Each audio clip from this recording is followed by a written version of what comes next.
Chapter number 12 insolation and atmospheric condition. അപ്പോൾ സൗരതാപനവും അന്തരീക്ഷ സ്ഥിതി.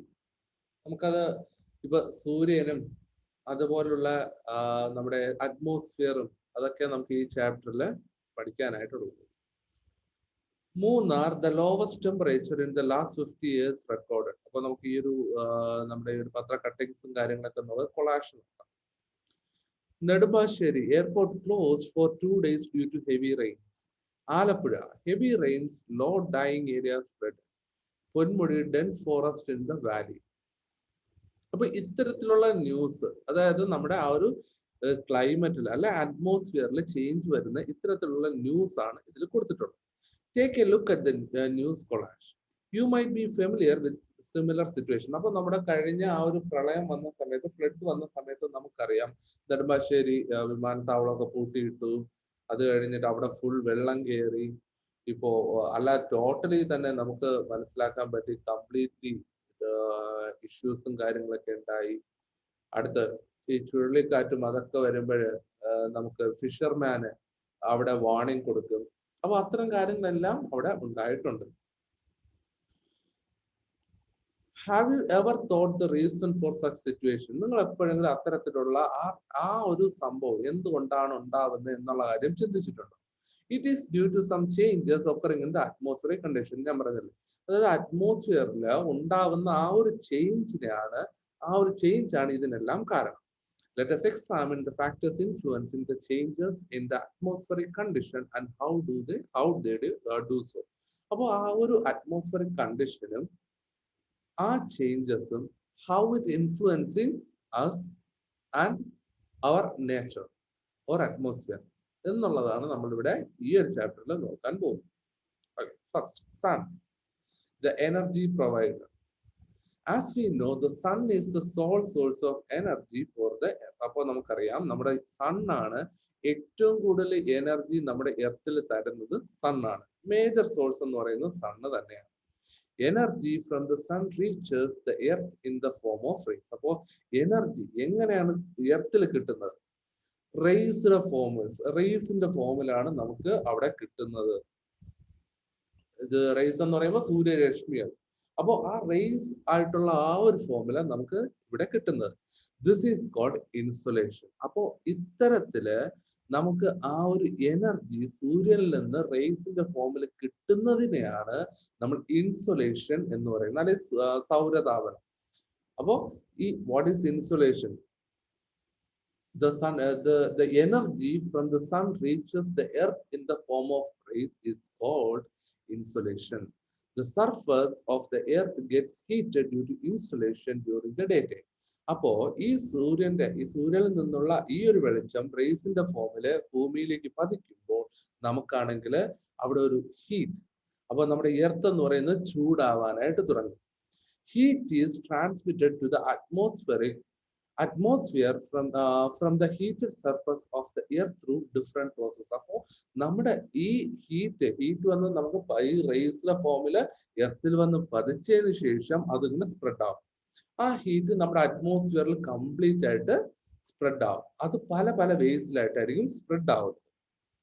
The surface of the earth gets cooled by this process. അപ്പോൾ അങ്ങനെ നമ്മുടെ സർഫസ് ഇതിങ്ങനെ സ്പ്രെഡ് ആവുന്ന സമയത്ത് നമ്മുടെ ഈ ഒരു സർഫസ് അവിടെ കൂളാവും.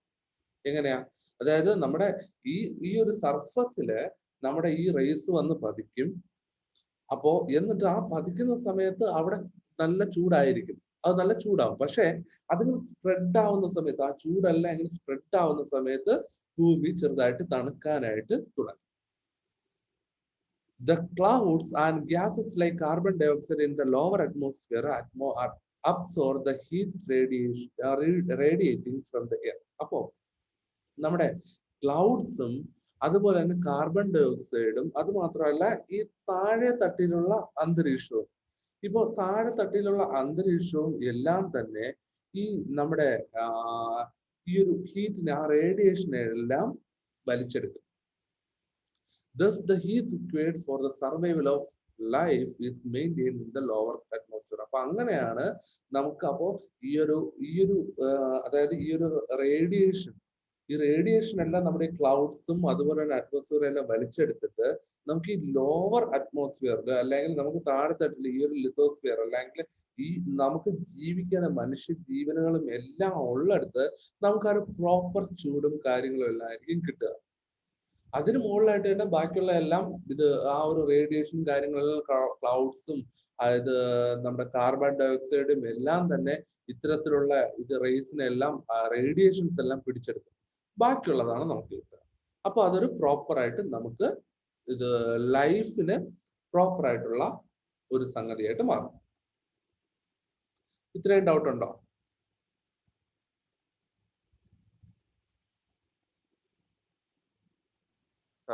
ട്രാൻസ്മിറ്റഡ് എന്ന് പറഞ്ഞാൽ എന്താണ്? ട്രാൻസ്മിറ്റഡ് എന്ന് വെച്ച് കഴിഞ്ഞാല് അവിടെ നിന്ന് വരിക, അല്ലെങ്കിൽ നമ്മുടെ എർത്തിലേക്ക് എത്തുന്ന ആ ഒരു വേ ഉണ്ടല്ലോ, ആ ഒരു പാത്ത് ഉണ്ടല്ലോ, അതിനാണ് ട്രാൻസ്മിറ്റ് ചെയ്യാന്ന് പറയുന്നത്.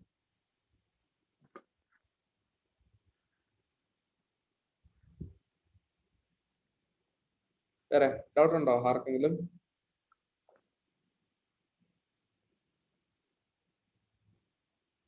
അടുത്തതിലേക്ക് പോവാം.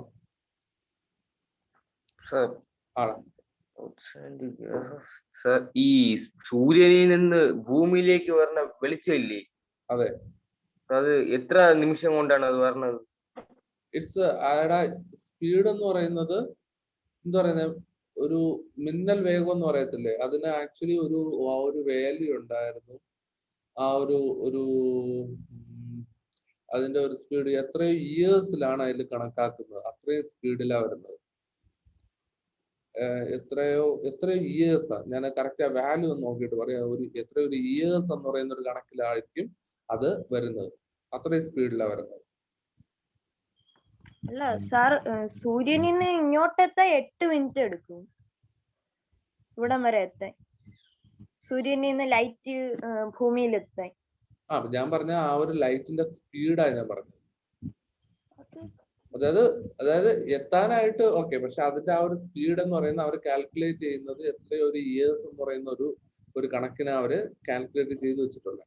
നമ്മുടെ ഫിസിക്സിലോ എന്തൊക്കെ നമുക്ക് അങ്ങനെ പഠിക്കാനുണ്ട്. അപ്പോൾ അതില് അവർ ആ ഒരു ഇയേഴ്സ് എന്ന് പറയുന്നത് അതിന്റെ ഒരു വാല്യൂ എത്രയോ ഒരു എക്സ്പോണൻഷ്യൽ വാല്യൂ ഒക്കെ വന്ന ഒരു ഇയേഴ്സ് എന്നുള്ള കണക്കിലാണ് അവരവരെ ഇത് ചെയ്തിട്ടുള്ളത്. അപ്പൊ അത് നോക്കാം കേട്ടോ. ഓക്കെ,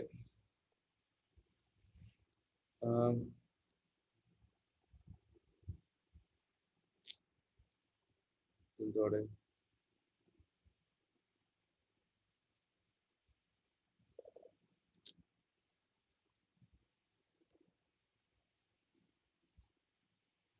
ഇത് ലാസ്റ്റ് ചാപ്റ്റർ അല്ലേ?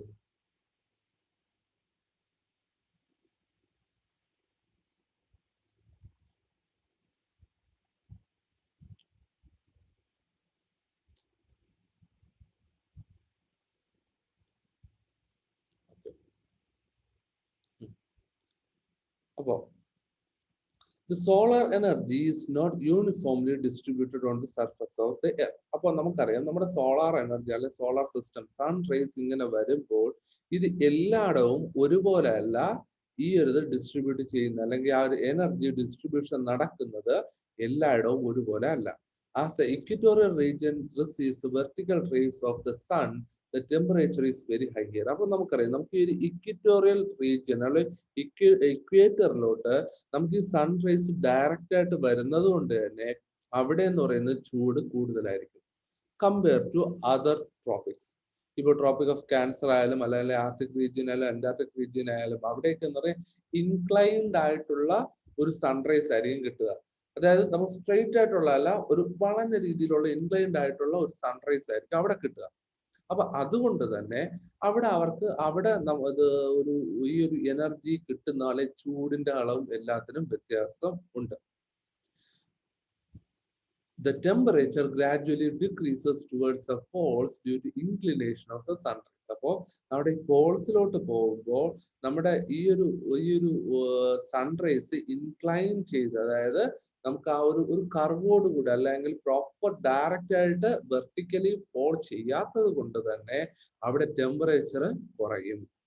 The heat received on the surface of Earth is in accordance with the latitude of the place. അപ്പോൾ നമുക്കറിയാം, നമുക്ക് അവിടെ ആ ഒരു ചൂട് കിട്ടുന്നത്, അല്ല എങ്കിൽ നമ്മുടെ ആ ഒരു ഓരോ സ്ഥലത്തേക്കും ആ ഒരു ചൂട് അബ്സോർബ് ചെയ്യുന്ന അല്ലെങ്കിൽ കിട്ടുന്നത് ആ ഓരോന്നും ആ ലാറ്റിറ്റ്യൂഡ്, ആ ഓരോ സ്ഥലത്തിന്റെ ലാറ്റിറ്റ്യൂഡ് പോലെ ഇരിക്കും. ഇപ്പൊ നമുക്കറിയാം ഇക്വേറ്റർ 0 ഡിഗ്രി ലാറ്റിറ്റ്യൂഡ്. അപ്പൊ അവിടെയാണെങ്കിൽ ഏറ്റവും കൂടുതൽ ചൂട് കിട്ടും, ഏറ്റവും കൂടുതൽ സൺറൈസ് കിട്ടും. പക്ഷെ അടുത്ത ട്രോപ്പിക് ഓഫ് ക്യാൻസർ ആകുമ്പോൾ കുറച്ചൊന്ന് കുറയും. അടുത്ത് ആർട്ടിക് സർക്കിൾ ആകുമ്പോൾ വീണ്ടും നല്ല രീതിയിൽ കുറയും. ഈ നോർത്ത് പോൾ സൗത്ത് പോൾ അങ്ങോട്ടൊക്കെ ആവുന്ന സമയത്ത് അത് കംപ്ലീറ്റ് ആയിട്ട് നല്ല രീതിയിൽ കുറവായിരിക്കും. അതുകൊണ്ട് തന്നെയാണ് അതെന്ന് പറയുന്ന ഒരു കോൾഡ് റീജിയൻ ആയിട്ട് മാറും. The factors such as latitude, nearness to sea, etc. also cause local variation in the temperature conditions. അപ്പോൾ ഈ നമ്മുടെ ഓൾട്ടിറ്റ്യൂഡ്, ഇപ്പൊ ഒരു സ്ഥലത്തിന്റെ പൊക്കം, അത് മാത്രമല്ല അത് സിയോട് എത്രത്തോളം അടുത്തിരിക്കുന്നു എന്നുള്ള കാര്യങ്ങളെല്ലാം തന്നെ ഈ ഒരു ടെമ്പറേച്ചർ കണ്ടീഷനെ വേരി ചെയ്യിക്കുന്നു. അല്ലെങ്കിൽ ഈ അതിന്റെ പൊക്കവും അത് ഏത് സ്ഥലത്താണ് ഉള്ളത് എന്നുള്ള കാര്യങ്ങൾ എല്ലാം തന്നെ അതിന്റെ ആ ഒരു ടെമ്പറേച്ചർ എത്രത്തോളം കിട്ടുന്നു എന്നുള്ളതിന് വാരി ചെയ്തുകൊണ്ടിരിക്കുന്നു, അല്ലെങ്കിൽ അതിന് വ്യത്യാസപ്പെടുത്തിക്കൊണ്ടിരിക്കുന്നു. ഇത്രയും ഡൗട്ട് ഉണ്ടോ? പ്രത്യേകിച്ച് ഇവിടെ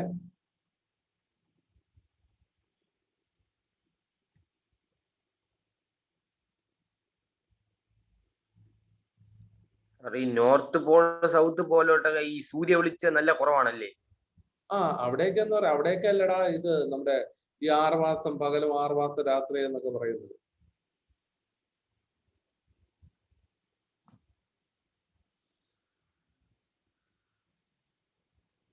ആൾട്ടിറ്റ്യൂഡ് എന്ന് പറഞ്ഞ പൊക്കോ? ഓൾട്ടിറ്റ്യൂഡ് എന്ന് പറയുന്ന പൊക്കം, ഹൈറ്റ്.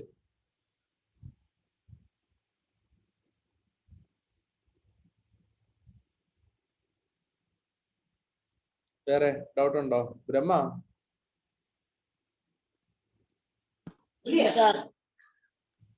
ഇന്ന് കണ്ടോ അവന് ഒരു നെറ്റ്വർക്ക് ഇഷ്യൂ ഇല്ല, ഒരു കുഴപ്പമില്ല, അടിപൊളിയായിട്ടിരിക്കുന്നുണ്ടോ? Okay, അപ്പോൾ let us examine this. The atmospheric temperature decreases gradually with the increase of altitude. അപ്പോൾ ഈ പൊക്കം കൂടുന്നതിനനുസരിച്ച് നമുക്കാണെങ്കിൽ ഈ അറ്റ്മോസ്ഫിയറിക് ടെമ്പറേച്ചർ കുറയും. ജസ്റ്റ് ഇമാജിൻ നമ്മുടെ ഹിമാലയ അല്ലെങ്കിൽ അതുപോലുള്ള ഹില്ലി പ്ലേസസ്, മൂന്നാർ, വയനാട്, അല്ലെങ്കിൽ അത് നമ്മുടെ ഈ ഹിമാലയ, മൗണ്ട് എവറസ്റ്റ്, ഇതൊക്കെ ഒന്ന് ആലോചിച്ചത്. പൊക്കം കൂടുന്തോറും നമുക്ക് ടെമ്പറേച്ചർ കുറയും. എന്തുകൊണ്ടായിരിക്കും പൊക്കം കൂടുമ്പോ ടെമ്പറേച്ചർ കുറയും എന്ന് പറയുന്നത്?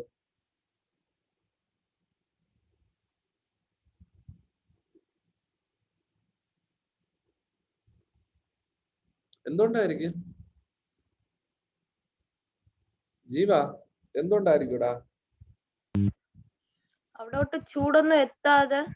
അതെന്തുകൊണ്ട് എത്തൂല? പൊക്കം കൂടുതലല്ലേ. അപ്പൊ പൊക്കം കൂടുതലാവുമ്പോഴ് ഉറപ്പായിട്ടും നമുക്ക് ആ മുകളിലോട്ടല്ലേ ഫസ്റ്റ് ചൂട് അടിക്കേണ്ടത്, എന്നിട്ടല്ലേ താഴോട്ട് വരേണ്ടത്,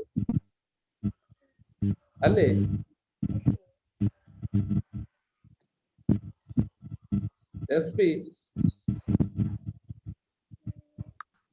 സൂര്യരശ്മികളെ തടഞ്ഞു നിർത്തും. ആര്?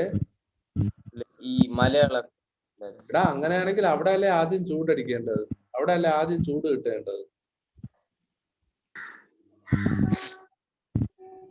ഈ മേഘം കയറി തടഞ്ഞിരിക്കണം. എടാ മേഘം കയറി തടഞ്ഞിരിക്കുകയാണെങ്കിൽ നമുക്ക് ഇങ്ങ് താഴോട്ട് ചൂട് കിട്ടുന്നുണ്ടല്ലോ, മുകളിലോട്ട് ചൂട് കിട്ടുന്നില്ലല്ലോ. എന്തുകൊണ്ടാ? ഇനി സൂര്യൻ അങ്ങോട്ട് പോകില്ലേ? എടാ സൂര്യൻ അങ്ങോട്ട് പോവാതിരുന്നു കഴിഞ്ഞാല് എന്തായാലും പൊക്കത്തിലെന്നല്ലേ, സൂര്യൻ മുകളിലെന്നല്ലേ താഴോട്ട് വെളിച്ചടിക്കുന്നേ. അപ്പൊ മുകളിലെന്ന് ആ ഒരു റേസ് വരാതെ ആ ഇതിലും കട്ടാതെ നമുക്ക് താഴോട്ട് കിട്ടുമോ എന്നാണ് ഞാൻ ചോദിച്ചത്. ബ്രഹ്മ ഉറങ്ങി. ബ്രഹ്മ സാർ അത് കടലിൽ നിന്ന് ഭയങ്കര പൊക്കത്തിലോട്ടായോണ്ട് ഏതാടാ? കടലിൽ നിന്ന് പൊക്കത്തിലോട്ടായോണ്ട് ആയതുകൊണ്ട് അവിടെ ചൂട് കുറവ്. എടാ അല്ല, കടലിൽ എടാ ഞാൻ ചോദിച്ചത് ഇത്രേ ഉള്ളൂ. എടാ നമ്മുടെ ഇതെന്ന് പറയുന്നത് ഹൈറ്റ് കൂടുതൽ. ഇപ്പൊ എവറസ്റ്റ് ഇതല്ല എന്ന് പറഞ്ഞാൽ ഹൈറ്റ് കൂടുതലാണ്. അങ്ങനെയാണെങ്കിൽ പക്ഷെ നമ്മുടെ സൂര്യരശ്മികൾ വരുന്നത് ഇതിന്റെ ഹൈറ്റിന് മുകളിൽ നിന്നാണ്. അപ്പോ അവിടുന്ന് ഈ ഒരു ഇത് ഹൈറ്റിൽ നിന്ന് ഇങ്ങനെ വരുന്ന ആ ഒരു സൂര്യരശ്മികള് ആദ്യം ഈ മലകൾ ചൂടായിട്ടല്ലേ നമ്മുടെ താഴോട്ട് വരേണ്ടത് എന്നാണ് ഞാൻ ചോദിച്ചത്. അങ്ങനെയല്ലേ വരേണ്ടിയിരുന്നത്? ചിലപ്പോഴീ കാറ്റടിക്കണോണ്ടാണോ? ഈ ക്ലൗഡ്സും കാർബൺ ഡൈ ഓക്സൈഡും ഒക്കെ ഈ ഹീറ്റ് വലിച്ചെടുക്കുകയും. എടാ അങ്ങനെയാണെങ്കിൽ നമുക്ക് താഴോട്ട് ഹീറ്റ് കിട്ടുന്നുണ്ടല്ലോ. ക്ലൗഡ്സ് എല്ലാം കഴിഞ്ഞു വന്നതിന് ശേഷം നമുക്ക് താഴോട്ട് ഹീറ്റ് കിട്ടുന്നുണ്ടല്ലോ. അത് മലയര മണ്ടലാണ് നല്ല കാറ്റടിക്കും, അതുകൊണ്ടായിരിക്കും തണുത്ത കാറ്റ്. പിന്നെ തണുത്ത കാറ്റ്, അവിടെ തണുത്ത കാറ്റ് ചൂടായിട്ടിരിക്കുകയാണെങ്കിൽ ചൂട് കാറ്റ് അടിക്കുമായിരുന്നു. ഇപ്പൊ തണുത്ത കാറ്റ് എങ്ങനെ ഉണ്ടാവുന്നു? അത് കടലിനെ കാട്ടി മോഡലില്ലേ, അപ്പൊ അതുകൊണ്ട് തണുത്ത കാറ്റ്. ഏറെക്കുറെയൊക്കെ ഓക്കെ. പക്ഷെ ആക്ച്വലി നമ്മൾ കുറച്ച് മുമ്പ് പഠിച്ചതേ ഉള്ളൂ. The sun rays reaches the surface of earth, then it spreads. നമ്മുടെ ഭൂമിയുടെ ഈ ഒരു സർഫസിൽ എത്തിയതിനു ശേഷം അത് സ്പ്രെഡ് ചെയ്യുന്നത് ഏറ്റവും താഴെ തട്ടിൽ എത്താനായിട്ടാണ് ശ്രമിക്കുന്നത്. നമ്മുടെ സൺറൈസ് ഏറ്റവും താഴെ തട്ടിൽ എത്താനായിട്ട് ശ്രമിക്കും. എന്നിട്ട് അത് സ്പ്രെഡായാണ് ആ ഒരു ചൂടും അല്ലെങ്കിൽ ഇത് സ്പ്രെഡായാണ് പോകുന്നത്. അപ്പൊ അങ്ങനെ സ്പ്രെഡ് ആവുന്ന സമയത്ത് മുകളിലോട്ട് പോകത്തില്ല, മുകളിലോട്ട് കിട്ടത്തില്ല. അപ്പൊ അവിടെ തന്നെ നമുക്ക് ക്ലൗഡ്സ് ഉണ്ട്, ഇതെല്ലാം ഉണ്ട്. അപ്പൊ നമുക്ക് അവിടെ സ്പ്രെഡ് ആവുന്നതിന്റെ അളവ് കുറവായിരിക്കും. അപ്പൊ അതുകൊണ്ട് തന്നെ നമുക്ക് അങ്ങോട്ട്, അതുകൊണ്ടാണ് ഈ മലകളൊക്കെ ഈ ഒരു തണുപ്പ് കൂടുതലും നമ്മുടെ ഇത് ബാക്കി ഈ നമ്മൾ താമസിക്കുന്ന, നമ്മൾ ജീവിക്കുന്ന ഈ ഒരു ഓൾട്ടിറ്റ്യൂഡിൽ അല്ലെങ്കിൽ ഈ സീ ലെവലിലൊക്കെ ചൂട് കൂടുതലും ആവാനുള്ള കാരണം. ഓക്കെ ആണോ?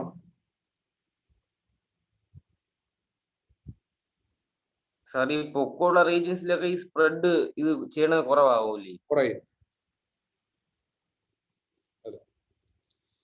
Okay, so now you might have understood why high altitude regions like Munnar and Wayanad experience cool climate. അപ്പൊ നിങ്ങൾക്ക് ഇപ്പൊ മനസ്സിലായിട്ടുണ്ടാവും എന്തുകൊണ്ടാണ് നമുക്ക് ഈ ഒരു വയനാടിലും മൂന്നാറിലും ഒക്കെ ഹൈ ആൾട്ടിറ്റ്യൂഡ് ഉള്ള സ്ഥലങ്ങളിൽ ഇങ്ങനെ തണുത്ത ക്ലൈമറ്റ് കാണാൻ സാധിക്കുന്നത്. Atmospheric temperature decreases gradually with the increase of altitude. അപ്പോൾ അത് ഓൾട്ടിറ്റ്യൂഡ് ഇൻക്രീസ് ചെയ്യുമ്പോൾ അറ്റ്മോസ്ഫിയറിക് ടെമ്പറേച്ചർ കുറയും എന്നുള്ള കാര്യം നിങ്ങൾ ഓർത്തിരിക്കുക.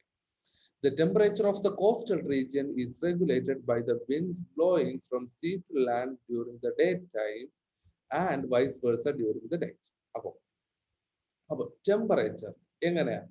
നമ്മുടെ കടലിൽ നിന്ന് ഈ ഒരു കാറ്റ്, കടലിൽ നിന്ന് കാറ്റ് ഈ ഒരു സീ ടു ലാൻഡ്, കടലിൽ നിന്ന് കരയിലേക്ക് ഈ കാറ്റ് അടിച്ചുകൊണ്ടിരിക്കും. അതെപ്പോഴാ? During day time. അപ്പോ അതുപോലെ തന്നെ നൈറ്റ് ടൈം ആവുമ്പോൾ കരയിൽ നിന്ന് കടലിലേക്ക് കാറ്റടിച്ചുകൊണ്ടിരിക്കും.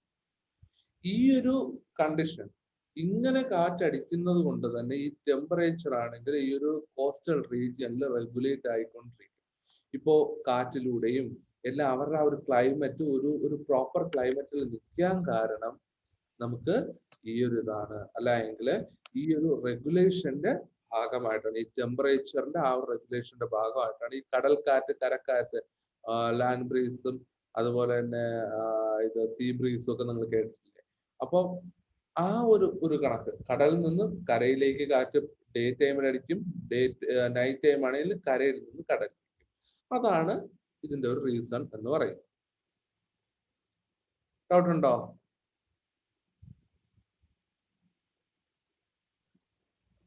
സാർ എപ്പോഴും കാറ്റടിച്ചോണ്ടിരിക്കുമല്ലേ അങ്ങോട്ടും ഇങ്ങോട്ടും? എപ്പോഴും കാറ്റടിച്ചോണ്ടിരിക്കും. അതായത് പകൽ സമയമാണെങ്കിൽ കടലിൽ നിന്ന് കരയിലേക്ക്, നൈറ്റ് ടൈം ആണെങ്കിൽ കരയിൽ നിന്ന് കടലിലേക്ക് തിരിച്ച്. അതാണ് വൈസ് വേഴ്സ.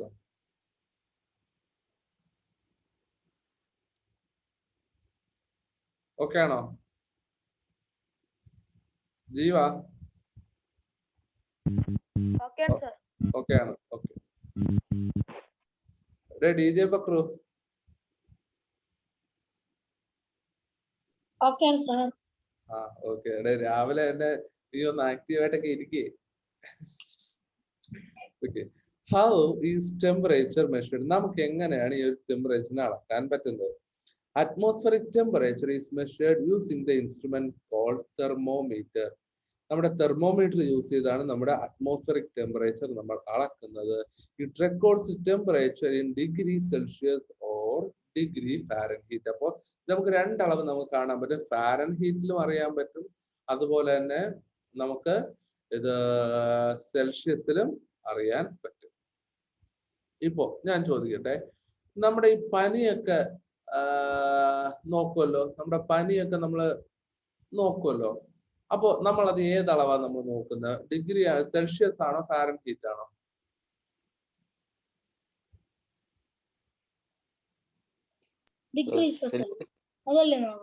എന്താടാ ഇപ്പൊ സാർ ആദ്യം പറഞ്ഞതല്ലേ നോക്കണം? ഡിഗ്രി സെൽഷ്യസോ?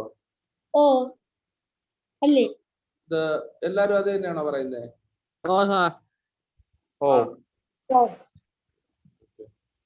സെൽഷ്യസിൽ തന്നെ എടുക്കുന്നത്.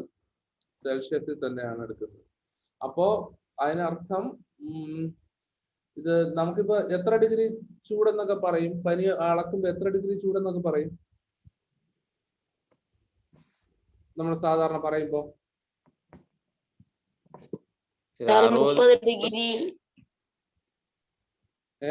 എത്ര? 60-70 ഒക്കെ പറയും. 60-70 പറയത്തുള്ളൂ, 100 ഒന്നും പറയത്തില്ല. 90 അല്ലെങ്കിൽ പനിയുള്ളപ്പോ 100. പനിയുള്ളപ്പോ 100 അല്ലെങ്കിൽ 100ന് മുകളിലോട്ട് പനി. ഇതാ. അപ്പോ ഇതെന്ന് പറയുന്നത് നമ്മൾ ആക്ച്വലി കാൽക്കുലേറ്റ് ചെയ്യുന്നത് 100 കഴിഞ്ഞിട്ട് പോയാലല്ലേ നമുക്ക് പനി ഉണ്ടെന്ന് പറയുന്നത്. 100 കഴിഞ്ഞാൽ പനി ഉണ്ടെന്നാണ്. 100 വരെ കുഴപ്പമില്ല.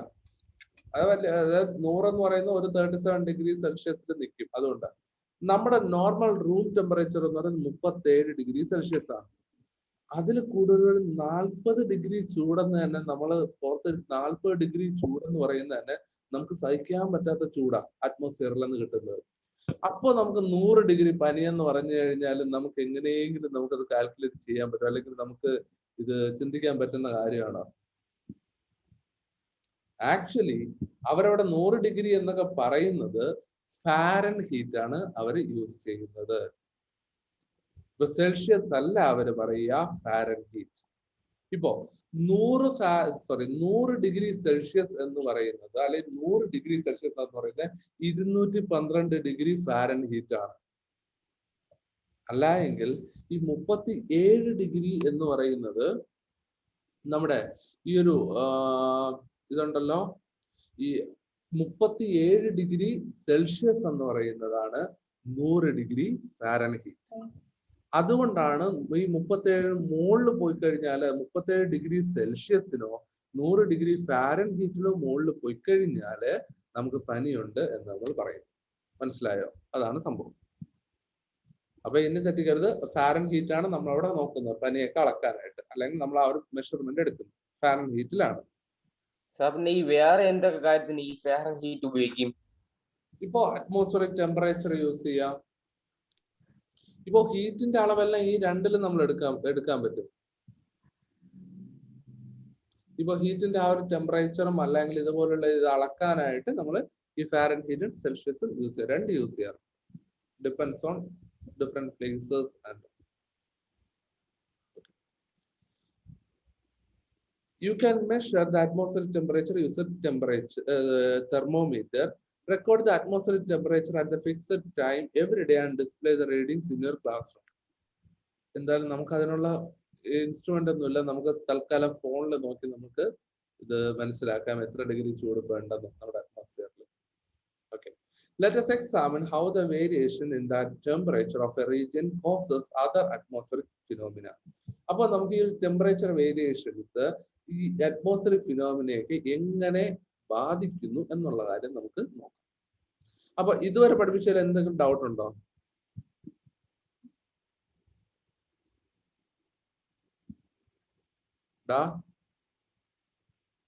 ഇതുവരെ ഉള്ളതിൽ എന്തെങ്കിലും ഡൗട്ട് ഉണ്ടോ? സർ ആദ്യം തൊട്ട് ഇതുവരെ ആദ്യം തൊട്ട് ഇതുവരെ.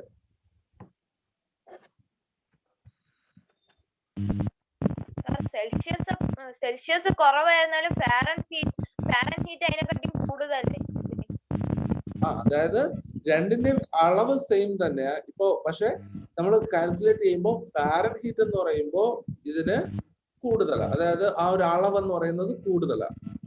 അപ്പൊ ഇത്ര 100 degree Celsius equal to 212 degree Fahrenheit, അതാണ് അതിന്റെ അളവ്.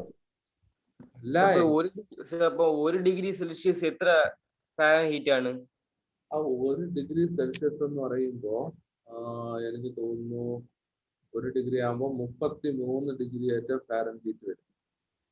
33 ഡിഗ്രി സംതിങ് ഫാരൻഹീറ്റ് വരും. ഇപ്പൊ 0 ഡിഗ്രി സെൽഷ്യസ് എന്ന് പറയുമ്പോൾ 32 ഡിഗ്രിയാണ്. ഓക്കെ, 32 ഡിഗ്രിയാണ് 0 ഡിഗ്രി സെൽഷ്യസ് എന്ന് പറയുന്നത്.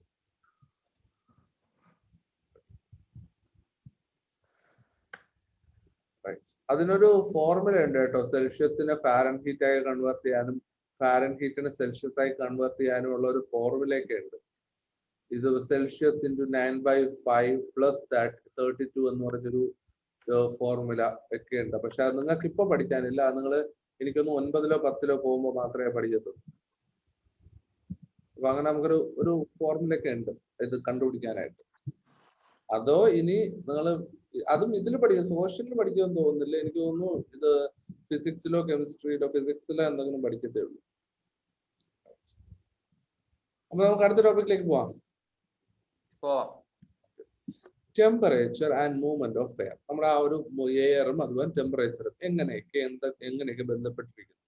Like every matter air also has weight. നമ്മുടെ എല്ലാ വസ്തുക്കളെ പോലെ തന്നെ എയറിനും വെയിറ്റ് ഉണ്ട്. The weight exerted by the air in the atmosphere is the atmospheric pressure. അപ്പോ നമ്മളെ ഈ എയറിന്റെ വെയിറ്റ് എങ്ങനെ നമുക്ക് അറിയാൻ പറ്റുന്നു എന്ന് ചോദിച്ചാൽ, ഇത് അറ്റ്മോസ്ഫിയറിൽ ഉള്ളപ്പോൾ അല്ലെങ്കിൽ ഈ എയർ അറ്റ്മോസ്ഫിയറിൽ ഉള്ളപ്പോൾ അത് നമ്മൾ അറ്റ്മോസ്ഫിയറിക് പ്രഷർ ആയിട്ട് നമുക്ക് അറിയാൻ പറ്റുന്നു. നമ്മൾ പറയത്തില്ല ഇത്ര പ്രഷർ, അല്ലെങ്കിൽ ഈ പ്രഷറിന്റെ അളവും എത്രയാണ് എന്നുള്ള കാര്യങ്ങൾ നമുക്ക് അറിയാൻ പറ്റും. അപ്പോ barometer is the instrument used for measuring atmospheric pressure. അപ്പോൾ ഈ ഒരു അറ്റ്മോസ്ഫിയറിക് പ്രഷർ അളക്കാൻ ഉപയോഗിക്കുന്ന ഇൻസ്ട്രുമെന്റിന്റെ പേരാണ് ബാരോമീറ്റർ. ഇവിടെ പടം കൊടുത്തിട്ടുണ്ട്. Which is recorded in units hecto Pascal or milli bar. ഇങ്ങനെ രണ്ടളവാണ്, ഹെക്ടോ പാസ്കൽ എന്നും മില്ലി ബാർ എന്നും പറയുന്ന രണ്ടളവിലാണ് നമുക്ക് ഇതിനെ കൺസിഡർ ചെയ്യാൻ സാധിക്കുന്നത്.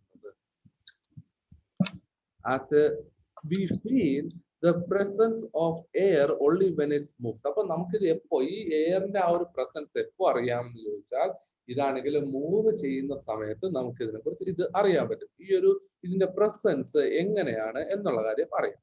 Let us see how the movement of air takes place. അപ്പൊ എങ്ങനെയാണ് ഇതിന്റെ മൂവ്മെന്റ് ഉണ്ടാവുന്നത് എന്ന് നോക്കാം.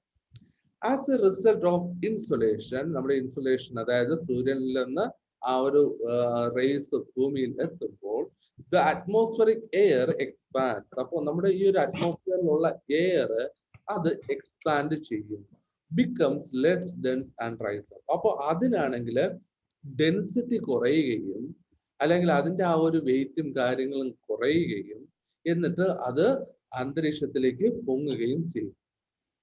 അപ്പോൾ ഈ ഒരു അറ്റ്മോസ്ഫിയറിക് എയർ നമ്മുടെ ആ ഒരു നോർമലി നിൽക്കുന്ന എയർ എക്സ്പാൻഡ് ചെയ്യുകയും അതിനിങ്ങനെ മൂവ് ആവാൻ പറ്റുകയും ചെയ്യും. This air movement is called air current. ഇപ്പൊ air current, what is air current ചോദിച്ചു കഴിഞ്ഞാൽ നിങ്ങൾക്ക് എഴുതാൻ പറ്റണം. As a result of insolation, the atmospheric air expands, become less dense and dry.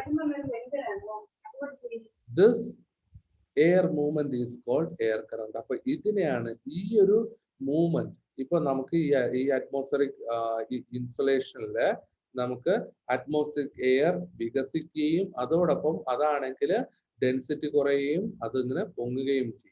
അത് ആ ഒരു മൂവ്മെന്റിനെയാണ് നമ്മൾ എയർ കറന്റ് എന്ന് പറയുന്നത്. Consequently the pressure decreases. അങ്ങനെ ആ ഒരു പ്രഷർ, ഇപ്പോൾ നമ്മുടെ ഹൈ പ്രഷറിൽ നിൽക്കുമ്പോൾ അതിനൊരു മൂവ്മെന്റ് ഉണ്ടാകത്തില്ല. അപ്പൊ അതിൽ നിന്ന് ആ പ്രഷർ കുറയുന്ന സമയത്ത് ഈ ഒരു മൂവ്മെന്റ് ഉണ്ടാവുന്ന സമയത്ത് ഇതിന്റെ പ്രഷറും കുറയും. Air moves from high pressure region to low pressure region. അപ്പോൾ ഒരു റീജിയനിൽ നിന്ന് ഇങ്ങനെ എയർ മൂവ് ചെയ്യുമ്പോൾ അത് എല്ലാവരും ഇക്വിലിബ്രിയം മെയിൻറ്റെയിൻ ചെയ്യാനായിട്ട് ഇതാണെങ്കിൽ ഒരു ഹൈ പ്രഷറിൽ നിന്ന് ലോ പ്രഷർ റീജിയനിലേക്ക് ഇങ്ങനെ സ്പ്രെഡ് ആയിക്കൊണ്ടിരിക്കും. Such air movement is called wind. അപ്പൊ അതിനെയാണ് നമ്മൾ വിൻഡ് എന്ന് പറയുന്നത്. അതായത് നമുക്കറിയാം, നമ്മൾ കാറ്റടിക്കുമ്പോൾ അതായത് ഈ കാറ്റെന്ന് പറയുന്നത് ഈ ഹൈ പ്രഷർ റീജിയനിൽ നിന്ന് ലോ പ്രഷർ റീജിയനിലേക്ക് ആയിരിക്കും അത് പോവുക. ആ ഒരു ഡയറക്ഷൻ എന്ന് പറയുന്നത് high pressure region to low pressure region ആയിരിക്കും. അതിനെ നമ്മൾ വിൻഡ് എന്നും പറയും. We experience refreshing light breeze to destructive storms on the surface of earth. അപ്പോ ഈ ഒരു നമ്മള് ഈ ഒരു സമയത്ത് നമുക്കാണെങ്കിൽ ആ ഒരു ലൈറ്റ് ബ്രീസും അതുപോലെ തന്നെ നമുക്ക് ആ ഒരു നമുക്ക് സുഖകരമായിട്ടുള്ള ഒരു കാറ്റൊക്കെ ഉണ്ടല്ലോ. ഈ രാവിലെയൊക്കെ നമ്മൾ രാവിലെ ആണെങ്കിൽ നല്ല തണുത്ത കാറ്റ്, നല്ല അടിപൊളി കാറ്റ് എന്ന് പറയും. അത് മുതൽ ഡിസ്ട്രക്റ്റീവ് സ്റ്റോംസ് വരെ, അതായത് ഭയങ്കര ശക്തമായ കാറ്റും അല്ലെങ്കിൽ നമ്മുടെ നാടിനെ നശിപ്പിക്കുന്ന രീതി ചുഴലിക്കാറ്റ് അല്ലെങ്കിൽ കൊടുങ്കാറ്റ്, ഇതെല്ലാം വരെ ഇതിൽ ഏത് വേണമെങ്കിലും ഉണ്ടാവാനുള്ള സാധ്യത ഉണ്ട് എന്നാണ് പറയുന്നത്. ഇതിൽ ഡൗട്ട് ഉണ്ടോ? സാർ ഇപ്പൊ എയർ ഹൈ പ്രഷർ റീജിയനിൽ നിന്ന് ലോ പ്രഷർ റീജിയനിലോട്ട് പോകും, അതിനാണ് ഈ വിൻഡ് എന്ന് പറയുന്നത്. ഹൈ പ്രഷർ റീജിയനിൽ നിന്ന് ഈ ഒരു ലോ പ്രഷറിലേക്ക് പോകുന്ന ആ ഒരു എയറിനെയാണ് നമ്മൾ വിൻഡ് എന്ന് പറയുന്നത്. അതാണോ സാർ നമ്മൾ എങ്ങോട്ടെല്ലാം അടിക്കുന്നത്? അതെ അതെ.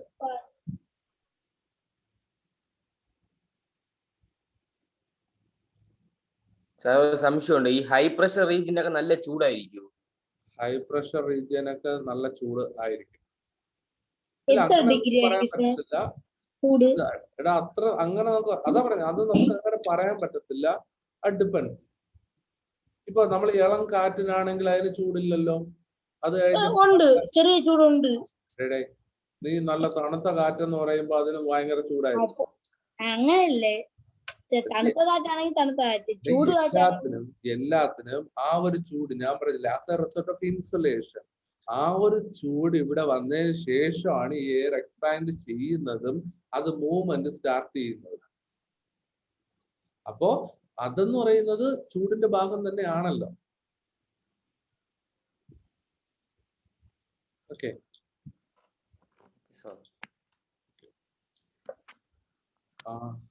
നമ്മുടെ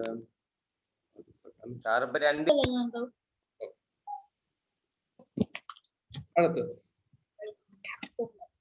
anemometer is the instrument used for measuring the wind speed. അപ്പോൾ anemometer എന്ന് പറയുന്ന മെഷീൻ ആണ് അല്ലെങ്കിൽ ഇൻസ്ട്രുമെന്റ് ആണ് നമ്മുടെ ഈ ഒരു വിൻഡ് സ്പീഡ് കാൽക്കുലേറ്റ് ചെയ്യാൻ യൂസ് ചെയ്യുന്നത്.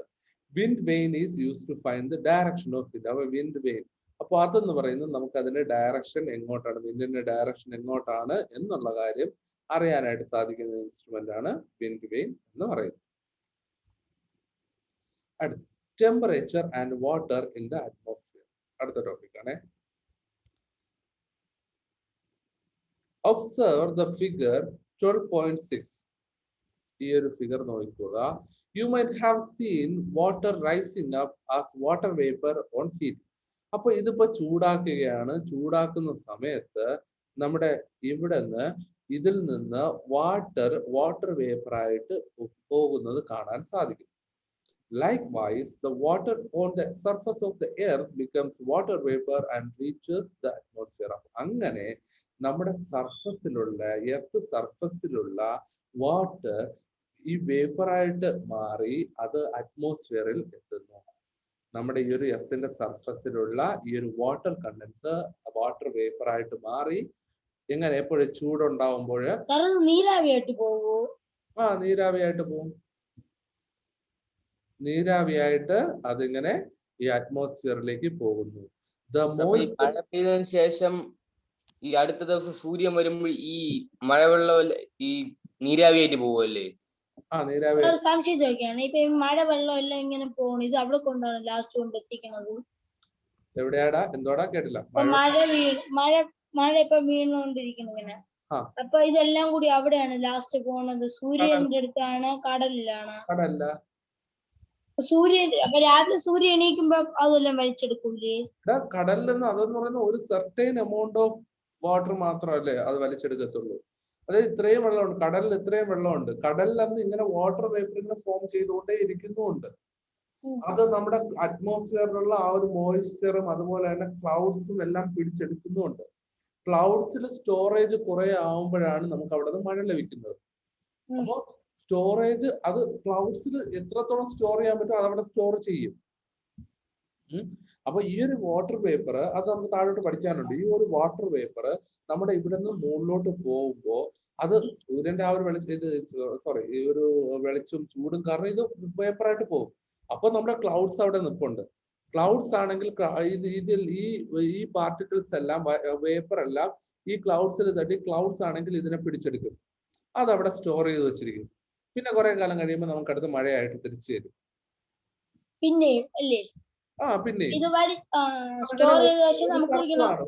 ഒരു സൈക്കിൾ പോലെ ഇങ്ങനെ കണ്ടിന്യൂസ് പ്രോസസ് ആയിട്ട് നടന്നുകൊണ്ടേയിരിക്കും.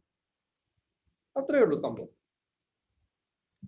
അപ്പോ നമുക്കപ്പോ മനസ്സിലായി ഈ ഒരു വാട്ടർ വേപ്പർ ഇങ്ങനെ മുകളിലേക്ക് പോകുന്നത് പോലെയാണ് നമ്മുടെ ഈ ഒരു അറ്റ്മോസ്ഫിയറിലും ഈ ഒരു എർത്തിന്റെ സർഫസിൽ നിന്നുള്ള ഈ ഒരു വാട്ടർ വേപ്പർ പോകും. അത് അറ്റ്മോസ്ഫിയർ ക്യാച്ച് ചെയ്യും.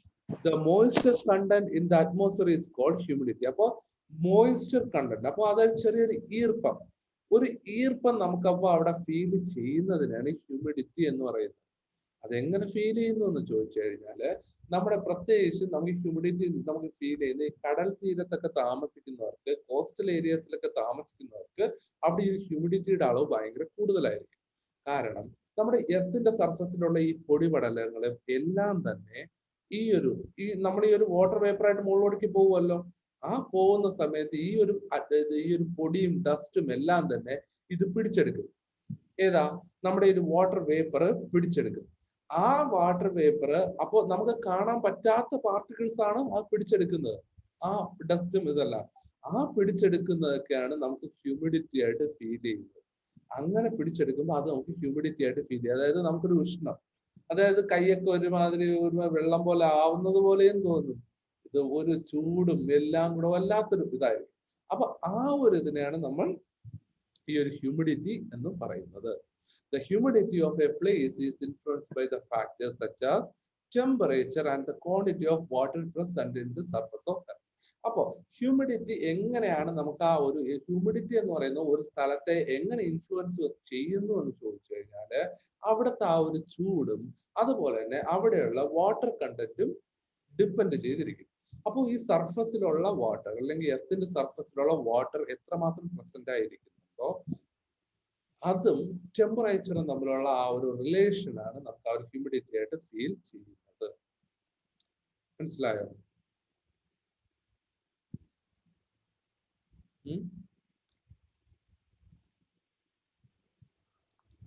അപ്പോ hygrometer is the instrument use to measure humidity. അപ്പൊ ഹ്യൂമിഡിറ്റി അളക്കാനായിട്ട് യൂസ് ചെയ്യുന്ന ഇൻസ്ട്രുമെന്റ് ആണ് ഹൈഗ്രോമീറ്റർ എന്ന് പറയുന്നത്. അതെ അതെ, ഇത് തന്നെ. ഇതെങ്ങനെ യൂസ് ചെയ്യുന്നതെന്ന് എനിക്കും അറിയത്തില്ല. ഞാൻ അത് നോക്കണം. ഞാൻ ഇത് വെള്ളത്തിലെല്ലാം വെച്ച് നോക്കുവോ? ഇല്ലടാ, അത് നമ്മുടെ അറ്റ്മോസ്ഫിയറിലെന്ന് തന്നെ നമുക്ക് മനസ്സിലാക്കാൻ പറ്റും. അപ്പൊ ഇത് അറ്റ്മോസ്ഫിയറിലല്ലേ ആ ഒരു ഹ്യൂമിഡിറ്റി നമുക്ക് ഫീൽ ചെയ്യുന്നത്. അപ്പൊ ഓരോ എന്താടാ രണ്ട് മെഷർ ചെയ്യണ സംഭവം. അതെ അതെ, അത് ഒന്ന് ഫാരൻഹീറ്റിലാണ് കൊടുത്തിരിക്കുന്നത്. അതായത് എത്രമാത്രം ചൂട് ടെമ്പറേച്ചറും അവിടെ അറിയാൻ പറ്റും. ബാക്കി ഹൈഗ്രോമീറ്റർ ഇത് ആ ഒരു ഹ്യൂമിഡിറ്റി അറിയാൻ പറ്റും. ടെമ്പറേച്ചറും ഇതും കൂടെ രണ്ടും തമ്മിലുള്ള ആ ഒരു ഇതാണ് അറിയാൻ പറ്റുന്നത്. SP വീഡിയോ ആണ് ആക്കടാ. അപ്പൊ ഹൈഗ്രോമീറ്റർ എന്ന് പറയുന്നത് ഈ ഒരു ഹ്യൂമിഡിറ്റിയെ നമുക്ക് അളക്കാൻ പറ്റുന്ന ഒരു മെഷീൻ ആണ്. ഇനി ഇവിടെ കൊടുത്തിരിക്കുന്നത് ഒരു എക്സ്പെരിമെന്റ് ആണ്. Okay, അതിന് മുമ്പ് കുറച്ച് വേണ്ട. Let us see what happens to the water vapor when it reaches the atmosphere. ഇപ്പോൾ ഒരു എക്സ്പെരിമെന്റ് ആണ്. Fill ice cubes in a cup. ഒരു കപ്പില് ഐസ് ക്യൂബ്സ് നിറയ്ക്കുക. Do you notice the fine water droplets that have formed on the cup?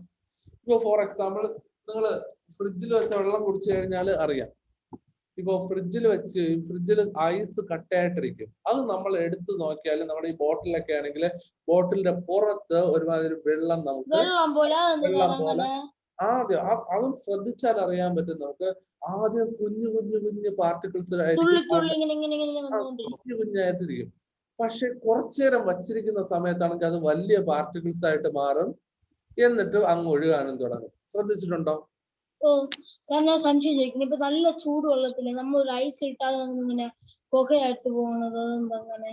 അത് അതിന്റെ ആ ഒരു ചൂട് അതിന് ഇത് പെട്ടെന്ന് ആ ഒരു ചൂട് ബീക്കർ എടുത്തിട്ട് അങ്ങനെ ചെയ്തു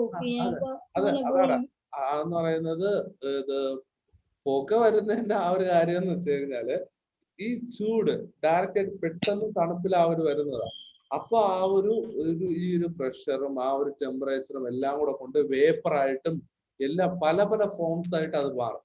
അതിന്റെ ആ ഒരു പ്രഷർ ഡിപ്പെൻഡ് ചെയ്തുകൊണ്ട് പല ഫോംസ് ആകും.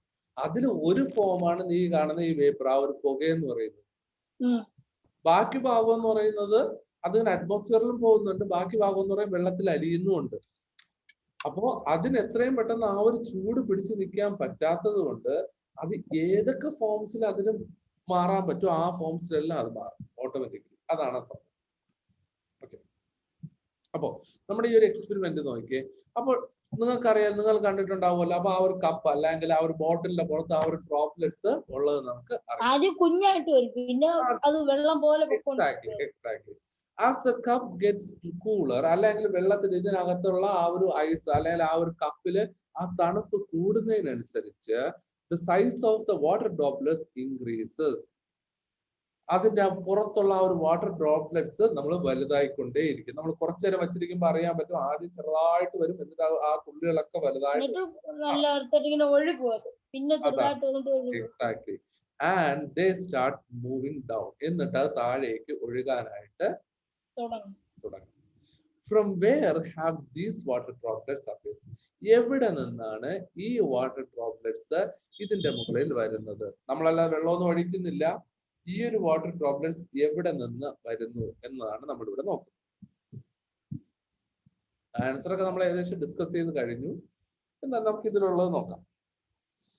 When the water vapor present in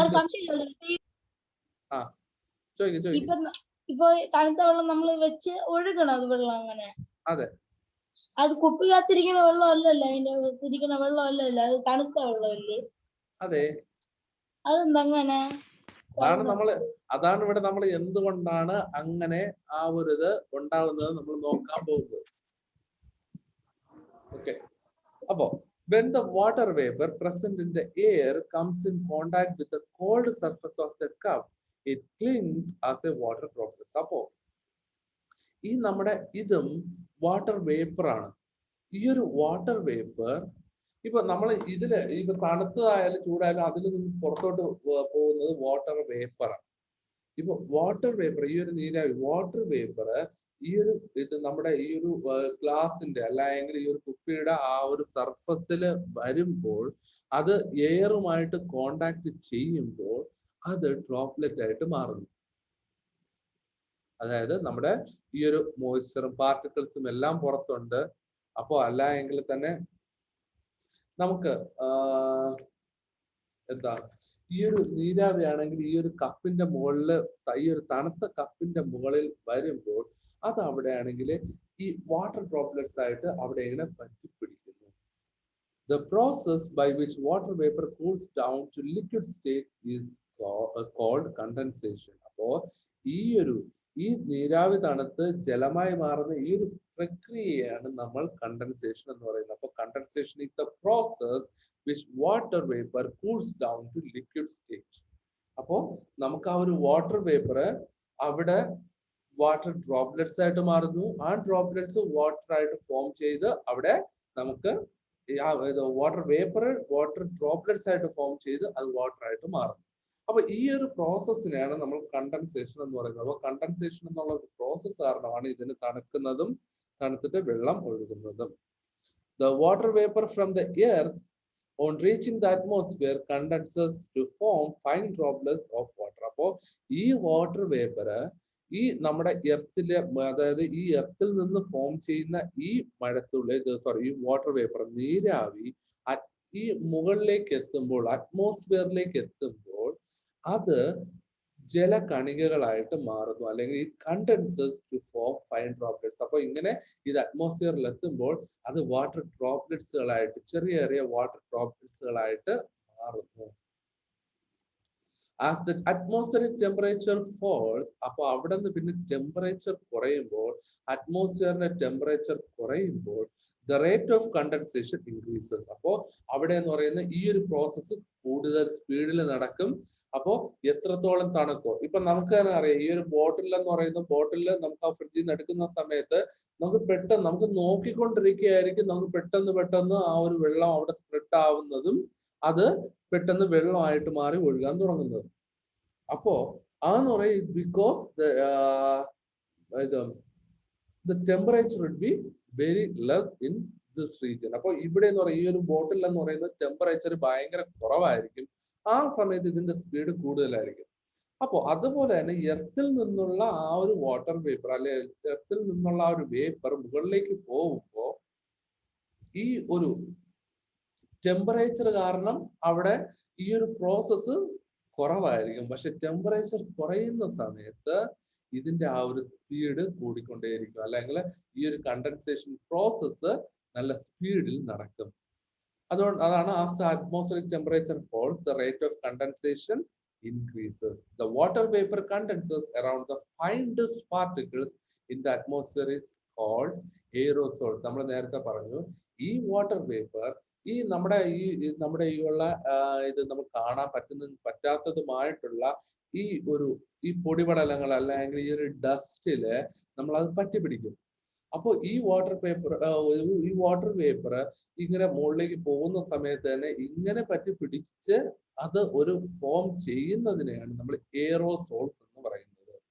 അല്ലെങ്കിൽ ആ ഒരു ഡസ്റ്റ് പാർട്ടിക്കിൾസില് ഈ ഒരു വേപ്പർ അതിന് ചുറ്റിപ്പറ്റി അവിടെ ഒരു വാട്ടർ ഡ്രോപ്ലെറ്റ് ആയിട്ടോ എന്തെങ്കിലും അവിടെ ഒരു ഫോം ചെയ്യും. ആ ഫോം ചെയ്യുന്ന ഒന്നിനെയാണ് നമ്മൾ എയറോസോൾസ് എന്ന് പറയുക. The concentration of these water droplets led to the formation of clouds. അപ്പോ ഇത്തരത്തിലുള്ള വാട്ടർ ഡ്രോപ്ലെറ്റ്സിന്റെ ഫോർമേഷൻ, അല്ലെങ്കിൽ ഇത്തരത്തില് വാട്ടർ ഡ്രോപ്ലെറ്റ്സ് ഉണ്ടാവുമ്പോൾ അത് ഇങ്ങനെ ഡ്രോപ്ലെറ്റ്സുകൾ എല്ലാം കൂടെ ഒരുമിച്ച് കൂടി അത് ക്ലൗഡ്സ് ആയിട്ട് മാറുന്നു. അങ്ങനെയാണ് ആ ഒരു ക്ലൗഡ്സ് ഫോം ചെയ്യുന്നതും. അപ്പൊ നമ്മൾ നോക്കിയാൽ ക്ലൗഡ്സ് എന്ന് പറയുന്നത് ഈ വെള്ളക്കണികൾ അല്ലെങ്കിൽ വാട്ടർ ഡ്രോപ്ലെറ്റ്സുകൾ എല്ലാം കൂടെ വന്ന് ജോയിൻ ചെയ്ത് നിൽക്കുന്ന ആ ഒന്നിനെയാണ് നമ്മൾ ക്ലൗഡ്സ് എന്ന് പറയുക. ഡൗട്ട് ഉണ്ടോ? അത്രയല്ലോ, എന്താ ഡൗട്ട് ഉള്ളത്? സാറി, വാട്ടർ വേപ്പർ കൂർണോണ്ടാണോ ഈ ക്ലൗഡ്സ് ആണെങ്കിൽ ഈ കാർമേഘമായിട്ട് മാറുന്നത്? അതെ.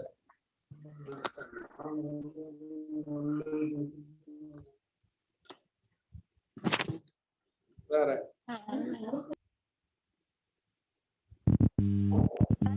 ഡസ്റ്റ് പാർട്ടിക്കിൾസ് ആദ്യം ഇത് കുറെ ദിവസം മഴ പെയ്യാതിരുന്നിട്ട് പെട്ടെന്ന് മഴ പെയ്യുമ്പോഴല്ലേ ഈ വെള്ളത്തിന്റെ കൂടെ ചേർന്നത്? ഒന്നുകൂടെ പറയാം, റിപ്പീറ്റ് ചെയ്തേ. അല്ല, കുറെ ദിവസം മഴ പെയ്യാതിരിക്കൂലേ, അപ്പോഴീ വാട്ടറിന്റെ കൂടെ ഈ ഡസ്റ്റ് പാർട്ടിക്കിൾസ് ചേർന്നാണ് ആദ്യം മഴ പെയ്യുമ്പോൾ പറഞ്ഞത്. അതെ അതെ അതെ. എന്നിട്ട് അത് എടാ, നിന്റെ അവിടെ നിന്ന് വേറെ എന്തോ ഒരു സൗണ്ട് കൂടെ കേൾക്കുന്നുണ്ട്. നമ്മൾ ഈ സ്പീക്കറിന്റെ വോളിയം സാറല്ല മറ്റേ ഇതുണ്ടല്ലേ അത് തന്നെ ഹെഡ്സെറ്റ് കണക്ട് ചെയ്തിട്ടുണ്ടോ ജീവ? മൈക്ക് ഓൺ ആക്കുമ്പോഴേ ഉള്ളൂ ആ പ്രോബ്ലം.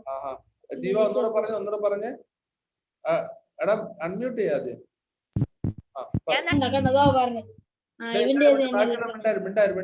ആദിത്യ മിണ്ടാരി, അവൻ പറയട്ടെ, പറഞ്ഞാലേ നമുക്ക് മനസ്സിലാൻ പറ്റുള്ളൂ. വേറെ ആരും മിണ്ടല്ലേ? ജീവ പറഞ്ഞേ. കുറച്ചു ദിവസം കഴിയുമ്പോഴത്തേക്ക് ഈ മഴയെല്ലാം പോവോ, പൊടിയെല്ലാം പോവോ? ഇല്ലടാ, എടാ അങ്ങനല്ല. അതായത് പൊടി എന്ന് പറയുന്നത് നമുക്ക് കാണാൻ പറ്റാത്ത രീതിയിലുള്ള ആ ഒരു ഡസ്റ്റ് പാർട്ടിക്കിൾസ് ഉണ്ടല്ലോ, അതിന്റെ സഹായത്തോടു കൂടി ആ ഒരു വാട്ടർ ഡ്രോപ്ലെറ്റ്സ് നമുക്ക് ആ ഒരു ആ വാട്ടർ വേപ്പർ ഡ്രോപ്ലെറ്റ്സുകളായിട്ട് ഫോം ചെയ്യാനായിട്ട് സഹായിക്കുന്നു എന്നതാണ്. അല്ല പൊടിയൊന്നും പോകത്തൊന്നുമില്ല, അത് ഒരു കാലത്തും പോകത്തില്ല. പക്ഷെ ആ ഒരു അതുകൊണ്ട് തന്നെയാണ് ആ ഒരു പൊടിയോട് കൂടെയുള്ള ആ ഒരു ഇത് വരുന്നത് കൊണ്ടാണ് നമുക്ക് ഈ ഹ്യൂമിഡിറ്റി ഒക്കെ ഫീൽ ചെയ്യുന്നത്. ഇപ്പൊ ആ ഡ്രോപ്ലെറ്റ്സ് എന്ന് പറയുന്നത് നമുക്ക് ചിലപ്പോൾ കാണാൻ പോലും പറ്റത്തില്ല, പക്ഷെ നമുക്ക് ഫീൽ ചെയ്യാൻ പറ്റും. ഇപ്പൊ ഹ്യൂമിഡിറ്റി കൂടുമ്പോൾ അല്ലെങ്കിൽ കടൽ തീരത്തൊക്കെ പോകുന്ന സമയത്ത് അല്ലെങ്കിൽ ആ ഒരു കടൽ തീരത്തുള്ള ആ ഒരു റീജിയനിൽ താമസിക്കുമ്പോൾ നമുക്ക് കൈയൊക്കെ ഒരുമാതിരി വേർക്കുന്നതല്ല, കൈയൊക്കെ ഒരുമാതിരി വെള്ളം പോലെയൊക്കെ ആവുന്നതായിട്ട് തോന്നാം. ഇപ്പൊ ഞാൻ മുംബൈയിൽ ഉണ്ടായിരുന്നപ്പോൾ അവിടെ എനിക്ക് കടൽ തീരമായിരുന്നു, അവിടെ എനിക്ക് കറക്റ്റ് ആയിട്ട് അറിയാൻ പറ്റുന്നുണ്ടായിരുന്നു. അതായത് നമുക്ക് കൈയൊക്കെ ഒരുമാതിരി ആവും, പക്ഷെ നമുക്ക് എവിടെ നിന്ന് വെള്ളം വന്നെന്ന് അറിയത്തില്ല, നമുക്ക് കാണാൻ പറ്റുന്നില്ല, ഒന്നും ചെയ്യാൻ പറ്റില്ല. പക്ഷെ നമ്മൾ ധാരാളമായിട്ട് വേർക്കുകയും ചെയ്യും, ഒരു ചൂട് വേർക്കുകയും ചെയ്യുന്നത്. പക്ഷെ ആക്ച്വലി അത് സംഭവിക്കുന്നത് കൂടുതലും ഈ ഒരു പാർട്ടിക്കിൾസും എല്ലാം കൂടെ നമ്മുടെ കയ്യിലും എല്ലാം കൂടെ വന്ന് ചുറ്റിപ്പറ്റും. എങ്ങനെ? ഈ ഒരു വാട്ടർ ഡ്രോപ്ലെറ്റ്സോട് കൂടി. അത് നമുക്ക് കാണാൻ പോലും പറ്റത്തില്ല. അപ്പൊ അത്തരത്തിലുള്ള ഡ്രോപ്ലെറ്റ്സുകൾ എല്ലാം കൂടെ ഫോം ചെയ്താണ് ഇത് നമ്മുടെ ഈ മേഘം ഉണ്ടാകുന്നത്. അല്ലായെങ്കിൽ നമ്മൾ പൊടിയായിട്ടോ എന്തെങ്കിലും കാണാൻ പറ്റുമായിരുന്നല്ലോ. മേഘങ്ങൾ എങ്ങനെ കൂടിയാലും നമ്മള് ഒരു പൊടിയായിട്ടോ അങ്ങനെ എന്തെങ്കിലും നമുക്ക് കാണാൻ പറ്റും. പക്ഷെ ഇതെന്ന് പറയുന്നത് നമ്മളിപ്പോ ഹൈറ്റ് കൂടുമ്പോൾ നമ്മൾ നമുക്കത് കാണാൻ പോലും പറ്റത്തില്ല. നമ്മളിപ്പോ കുന്നിന്റെ മുകളിലേക്ക് കയറിയാൽ അതിന്റെ മുകളിൽ ഇതുണ്ടെന്ന് തോന്നും, അല്ലെങ്കിൽ മേഘത്തിന്റെ ആ ഒരു ഇത് പോയാലും നമുക്ക് അതൊരു ഡിസ്റ്റർബൻസ് അല്ല, നമുക്കത് അറിയാൻ പറ്റത്തില്ല. അപ്പൊ അതുകൊണ്ട് ആ ഒരു കണക്കാണ്. അല്ലാതെ ഇത് നമുക്ക് ഡസ്റ്റ് നമുക്ക് കാണാൻ പറ്റിയ വിസിബിൾ ആയിട്ടുള്ള വെയിറ്റ് ഉള്ള പാർട്ടിക്കിൾസിന് അത് അങ്ങനെ ക്യാരി ചെയ്യാനായിട്ട് പ്രയാസമാണ്. ഈ വാട്ടർ വേപ്പറിനെ ഈ വെള്ളമാക്കി മാറ്റാനാണ് ഈ ഡസ്റ്റ് പാർട്ടിക്കിൾസ് സഹായിക്കുന്നത്. അതെ. അതായത് ഫോം ചെയ്യുന്നത് വാട്ടർ വേപ്പറിനെ അതിനെ ഒന്ന് പിടിച്ചു നിർത്താനൊക്കെ കൂടെ സഹായിക്കുന്ന ഒരു മൈന്യൂട്ട് ഫാക്ടർ ആണ് ഈ ഡസ്റ്റ് ഒക്കെ. അതായത് ഇതിനെ പിടിച്ചു നിർത്തണ്ടേ, അതായത് ഈ വെള്ളം ഇങ്ങനെ വാട്ടർ വേപ്പർ പോകുമ്പോൾ അതിനെ ഇങ്ങനെ ഫോം ചെയ്ത് ഒരുമിച്ച് ക്ലൗഡ്സ് ആക്കി ഫോം ചെയ്യുന്ന ആ ഒരു ഇതാണ് ഈ ഒരു ഡസ്റ്റ് പാർട്ടിക്കിൾസ് എല്ലാം ഹെൽപ്പ് വേണ്ടിയല്ലേ? അതെ.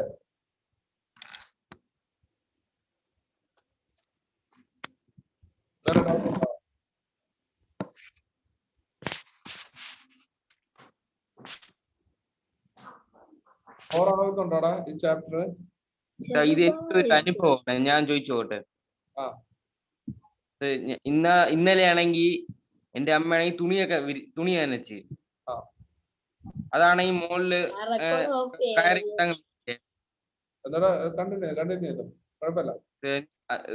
കയറി കൊണ്ടേ വിരിച്ച്, അതിനുശേഷമാണെങ്കിൽ ആ ഒരു ഷർട്ടിൽ നിന്നാണെങ്കിൽ ഒരു പുക പോലെ ഇങ്ങനെ പോണ്.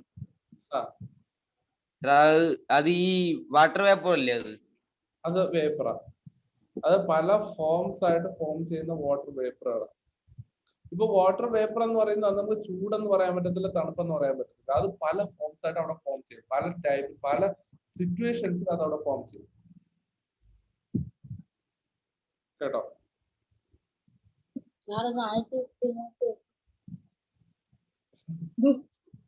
ജസ്റ്റ് ഇങ്ങനെ എന്താ പറയുക, പകൽ സ്വപ്നം കാണുക.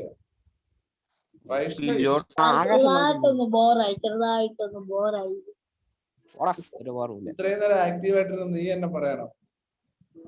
ഇനി അവിടെ 2 പേജ് കൂടെ ഉള്ളൂ, തീർന്നു. വിൻഡ് വെയിൻ ഇല്ലേ? Wind vane. അതെ. അത് എല്ലാ സ്ഥലത്തും ഉണ്ടാകും? ഇല്ല, എല്ലാ സ്ഥലത്തും ഇല്ല. ഇപ്പൊ കാറ്റ് കൂടുതൽ കിട്ടുമെന്നുള്ള ആ സ്ഥലങ്ങളിൽ മാത്രമേ ഉള്ളൂ. പ്രത്യേകിച്ചും പാലക്കാടുണ്ട്, പിന്നെ തമിഴ്നാട്ടിൽ കന്യാകുമാരി. വിൻഡ് വെയിൻ ഇവിടെ ഉണ്ട്, നമ്മളെ കന്യാകുമാരി ഉണ്ട്, തമിഴ്നാട്ടുണ്ട്, തമിഴ്നാട്ടിലും പോലെ ഉണ്ട്.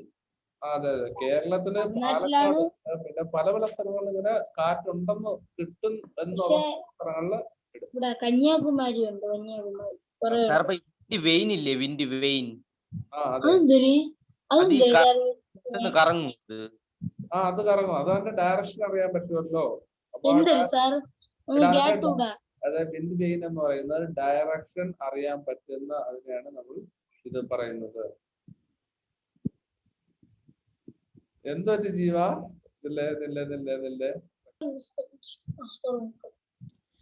Clouds are not the only form of condensation. അപ്പോൾ നമ്മൾ കണ്ടൻസേഷൻ എന്താണെന്ന് പഠിച്ചു. അപ്പോൾ ഇത് ക്ലൗഡ്സ് മാത്രമല്ല ഈ ഒരു കണ്ടൻസേഷൻ ഉണ്ടാക്കുന്നത്. Fog, dew, etc. are its other forms. അതായത് ഫോഗും ഡ്യൂവും എല്ലാം ഇതിന്റെ മറ്റ് ഫോംസ് ആണ്, ഈ ഒരു കണ്ടൻസേഷന്റെ ഫോംസ് ആണ്. ഇപ്പൊ ഫോഗ് എന്ന് പറയുമ്പോൾ ആ ഒരു മൂടൽ മഞ്ഞ്, അതിനെ ഫോഗ് എന്ന് പറയും. ഡ്യൂ എന്ന് പറയുമ്പോൾ ഈ ഒരു എന്താ പറയുന്നത്, ഈ തറയിലൊക്കെ അല്ലെങ്കിൽ ഒരു ഈ കണിക പോലെ. നമുക്കിപ്പോ ക്രിക്കറ്റ് ഒക്കെ കാണുന്നവരാണെങ്കിൽ നമുക്കറിയാം ഡ്യൂ ഫാക്ടർ. നമ്മൾ ഫസ്റ്റ് ബോൾ ചെയ്യുന്നു, ടീം ഡ്യൂ വരാൻ ആ പച്ചപ്പിന്റെ മുകളിൽ നോക്ക്, വെള്ളത്തുള്ളികൾ ഉണ്ടോ പുറത്ത്? അതാണ് രാവിലെ നോക്കിയാൽ നോക്കുമ്പോ ഇങ്ങനെ അത് തന്നെ. അപ്പൊ അതായത് നമ്മൾ കളിക്കാനൊക്കെ, അതായത് ക്രിക്കറ്റിലൊക്കെ എന്ന് പറയുന്നത് അവിടെ പറയും ഇത് ഇപ്പൊ ഡ്യൂ വരാനുള്ള സാധ്യതയുണ്ട്, so we are batting first, bowling first. അപ്പൊ നമ്മൾ ആദ്യം ബോൾ ചെയ്യുന്നു, പിന്നീട് ലേറ്റസ്റ്റ് നൈറ്റ് ആകുമ്പോൾ, പ്രത്യേകിച്ച് നൈറ്റ് ഗെയിംസിനൊക്കെ നൈറ്റ് ആകുമ്പോൾ ഡ്യൂ സമയം കഴിഞ്ഞ് ഡ്യൂ കിട്ടും. പക്ഷെ അപ്പോഴും ബോളേഴ്സിന് ആ ഒരു ഗ്രിപ്പ് കിട്ടത്തില്ല. അവരാണെങ്കിൽ ഇത് ആ ഒരു വേർക്കുന്ന ആ ഒരു ഇതുപോലെ ഉണ്ടാവും, ആ ഒരു വേപ്പറും എല്ലാം കൂടെ കാണും. അപ്പൊ അതുകൊണ്ട് അവർക്ക് ആ ഒരു ഗ്രിപ്പ് കിട്ടത്തില്ല, ബോൾ ബാഡ് ബോൾ ആയിട്ട് വരും. അപ്പൊ അവർക്ക് 6 അടിക്കും. അതാണ് അത്രേ ഉള്ളൂ. ഈ പുല്ലിൽ ഈ വെള്ളം പോലെയൊക്കെ വരുന്നത്. അപ്പൊ അത് രാവിലെ എണീറ്റ് നോക്കിയാൽ പുല്ല് ഇങ്ങനെ ആയിരിക്കും, അതുകൊണ്ട് തന്നെ ഈ ക്രിക്കറ്റിൽ തന്നെ എവരാണെങ്കിലും റോപ്പ് കൊണ്ട് എവരിങ്ങനെ കളിയുടെ ഒരു 7 ഓവർ കഴിയുമ്പോൾ ഇങ്ങനെ റോപ്പ് കൊണ്ട് ഇങ്ങനെ ചുറ്റുന്നത് കാണും. റോപ്പ്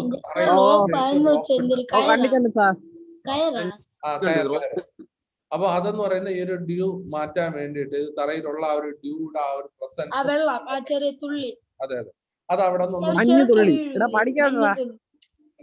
മലയാളത്തിലൊന്ന് പഠിക്കുന്നുണ്ട് സാർ നമുക്ക് അതെല്ലാം. അതാണ് അത്രേ ഉള്ളൂ. അപ്പൊ അതുകൊണ്ട് have you noticed fine water droplets remaining suspended like smoke over the valley and water bodies? This form of condensation is called fog. അപ്പോൾ നമുക്കറിയാം ഒരു സ്മോക്ക് പോലെ നമുക്ക് കാണാൻ പറ്റുന്ന ഒന്നിനെയാണ് നമ്മൾ ഫോഗ് അല്ലെങ്കിൽ ആ ഒരു മൂടൽ മഞ്ഞ് എന്ന് നമുക്ക് പറയാൻ പറ്റുന്നത്. In cool mornings, condensed water droplets can be found on the grass blades and other cold surfaces. This is called dew. അപ്പോ ഈ നമ്മുടെ ഈ തണുപ്പുള്ള ഈ രാവിലെകളിലൊക്കെ ഈ പുൽനാമ്പുകളുടെ മുകളിലായിട്ട് ആ ഒരു കുഞ്ഞു ഡ്രോപ്ലെറ്റ്സ് ഓഫ് വാട്ടർ നമുക്ക് അവിടെ കാണാനായിട്ട് സാധിക്കും. ആ ഒരു വാട്ടർ ഡ്രോപ്ലെറ്റ്സ് അതിൽ പറ്റിയിരിക്കുന്നതായിട്ട് കാണാം. അതിനെയാണ് നമ്മൾ ഡ്യൂ എന്ന് പറയുന്നത്. You have observed the increase in size and the downward movement of water droplets on the surface of ice-filled cup. അപ്പൊ നമ്മൾ നേരത്തെ ആ ഒരു നമ്മുടെ ബോട്ടിൽ അല്ലെങ്കിൽ ഐസ് കപ്പില് നമുക്ക് ആ ഒരു ഈ ഒരു സൈസ് വലുതാവുന്നതിനനുസരിച്ച് ആ ഒരു മൂവ്മെന്റ് വാട്ടർ ഡ്രോപ്ലെറ്റ്സ് നമുക്ക് വീഴുന്നതായിട്ട് നമുക്ക് കാണാനായിട്ട് സാധിച്ചു.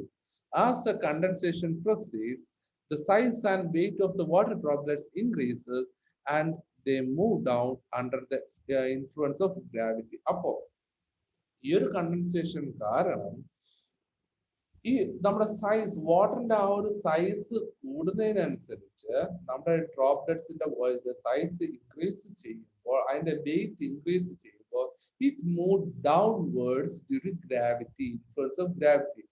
ഗ്രാവിറ്റേഷണൽ ഫോഴ്സ് കാരണം, ഗ്രാവിറ്റേഷണൽ ഫോഴ്സ് എന്ന് പറയുമ്പോൾ നമ്മുടെ ആ എർത്തിന്റെ സെന്ററിലേക്ക് നമ്മളെ അട്രാക്ട് ചെയ്തുകൊണ്ടേയിരിക്കും, നമ്മൾ താഴോട്ട് വലിച്ചുകൊണ്ടേയിരിക്കും. അതുകൊണ്ടല്ലേ നമുക്ക് ഭൂമിയിൽ നിൽക്കാൻ പറ്റുന്നതൊക്കെ. അപ്പോൾ ആ ഒരു ഗ്രാവിറ്റി കാരണം നമുക്ക് ഈ ഒരു വാട്ടർ ഡ്രോപ്ലെറ്റ്സും താഴോട്ട് പോകുന്നു. Similarly, the increase in size of water droplets in the clouds make them fall down to the earth. അപ്പൊ അതുപോലെ തന്നെ നമുക്ക് മുകളില് ക്ലൗഡ്സില് ഈ ഒരു വാട്ടർ വേപ്പർ എല്ലാം കൂടെ ഫില്ലായിട്ട് നിൽക്കും. പക്ഷെ അതിന്റെ സൈസ് ഇൻക്രീസ് ആവുമ്പോൾ, അല്ലെങ്കിൽ അതിന്റെ ആ ഒരു വെയിറ്റ് കൂടുമ്പോൾ, സൈസ് ഇൻക്രീസ് ആവുമ്പോൾ ആ ക്ലൗഡ്സും താഴേക്ക് വന്ന് വീഴും. ക്ലൗഡ്സ് വീഴുന്നത് എങ്ങനെയാ എന്നുള്ള കാര്യം നമുക്ക് നോക്കാം. അപ്പൊ ക്ലൗഡ്സും അത് താഴേക്ക് വീഴും. This process is called precipitation. അപ്പൊ ഇതിനെയാണ് നമ്മൾ precipitation എന്ന് പറയുന്നത്. അതായത് ഇത്തരത്തിലുള്ള ഈ ഒരു സാഹചര്യങ്ങളില് ഇത് വന്ന് ഇങ്ങനെ വീഴുമ്പോൾ, അല്ലെങ്കിൽ അതിനെയാണ് നമ്മൾ precipitation അല്ലെങ്കിൽ വർഷണം, അല്ലെങ്കിൽ ആ ഒരു വീഴ്ച, അതിനെയാണ് നമ്മൾ precipitation എന്ന് പറയുന്നത്. The difference in the atmospheric temperature lead to different form of precipitation. അപ്പോൾ atmospheric temperature ആ ഒരു കോസ് കാരണം പലതരത്തിലുള്ള precipitation നമുക്ക് അവിടെ കാണാനായിട്ട് സാധിക്കും. എന്തൊക്കെയാണെന്ന് നമുക്ക് നോക്കാം. അപ്പോൾ റെയിൻഫോൾ, സ്നോഫോൾ, ഹെയിൽസ്റ്റോൺ. അപ്പൊ റെയിൻഫോൾ ആയിട്ട് വീഴും, മഞ്ഞായിട്ടും പെയ്യും, അതുപോലെ തന്നെ ഹെയിൽസ്റ്റോൺ ആലിപ്പഴമായിട്ടും വീഴും. അപ്പോ ആലിപ്പഴം വീഴൂ? ആ മഴ, അതായത് ആലിപ്പഴം വീഴും, ഇങ്ങനെ കട്ട ഐസായിട്ട് വീഴൂലേ? അതാണ് ആലിപ്പഴം എന്ന് പറയുന്നത്. ആരെങ്കിലും ഈ വെതർ റിപ്പോർട്ട് കാണിക്കുമ്പോ ഇതൊക്കെ എഴുതിയിരിക്കും, ഈ ഹ്യൂമിഡിറ്റിയും. സംശയം ചോദിച്ചോട്ടെ സാർ, നമ്മൾ ഇവിടെ മാത്രമുണ്ട് സാർ ഇങ്ങനെ ഇങ്ങനെ കൊടും കാറ്റ് പോലെ ഇങ്ങനെ പെയ്യാത്തത്? എനിക്ക് ഭയങ്കര ആഗ്രഹം. ഇവിടെ ഇങ്ങനെ മഞ്ഞ് ഇങ്ങനെ നമ്മുടെ കയ്യിലെല്ലാം എടുത്ത് വെക്കേണ്ടത്. ട്രോപ്പിക്കൽ റീജിയൻ, നമ്മൾ താമസിക്കുന്ന ട്രോപ്പിക്കൽ റീജിയൻ നമ്മൾ ഇക്വേറ്ററിന്റെ അടുത്തായിട്ടാണ് ഉള്ളത്, പ്രത്യേകിച്ച് പാർട്ട് ഓഫ് ഇന്ത്യ. അതുകൊണ്ടാണ് നമുക്കവിടെ കിട്ടാത്തത്. അത് ഹിമാചൽ പ്രദേശിൽ പോയാ പോരെ? അവിടെ പോയത് കുളു മണാലി ഒക്കെ പോയാൽ മതി. അവിടെയൊക്കെ നിനക്ക് നല്ല ഷിലോങ്, കാശ്മീർ ഇവിടെയൊക്കെ പോകും. അവിടെ വെസ്റ്റേൺ ഗഡ്സിന്റെ വെസ്റ്റേൺ ഗഡ്സ് അല്ലല്ലോ, നമ്മുടെ ഇത് ഹിമാലയത്തിന്റെ താഴ്വരയില്ല അതൊക്കെ. അപ്പൊ അതുകൊണ്ട് അവിടെ എന്ന് പറയുന്നത് നല്ല രീതിയിൽ തണുപ്പും എല്ലാം ഉണ്ട്, മഞ്ഞും എല്ലാം ഉണ്ട്. അപ്പൊ ഇത്രയെല്ലാം ഡൗട്ട് ഉണ്ടോ ഈ പറയുന്ന ഈ ഒരു പ്രോസസ്സിലോ? എന്തെങ്കിലും ഗ്രാവിറ്റി എന്താണെന്ന് അറിയാലോ?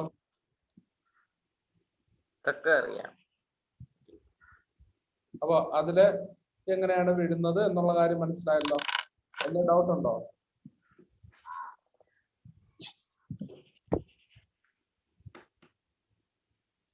അടുത്ത ടോപ്പിക്കിലേക്ക് പോവാം, ബാക്കി നോക്കാം. Okay sir. ഓക്കെ. അപ്പൊ precipitation എന്ന് പറയുന്നത് 3 ഫോമാണ്: rainfall, snowfall and ഹെയിൽസ്റ്റോൺ.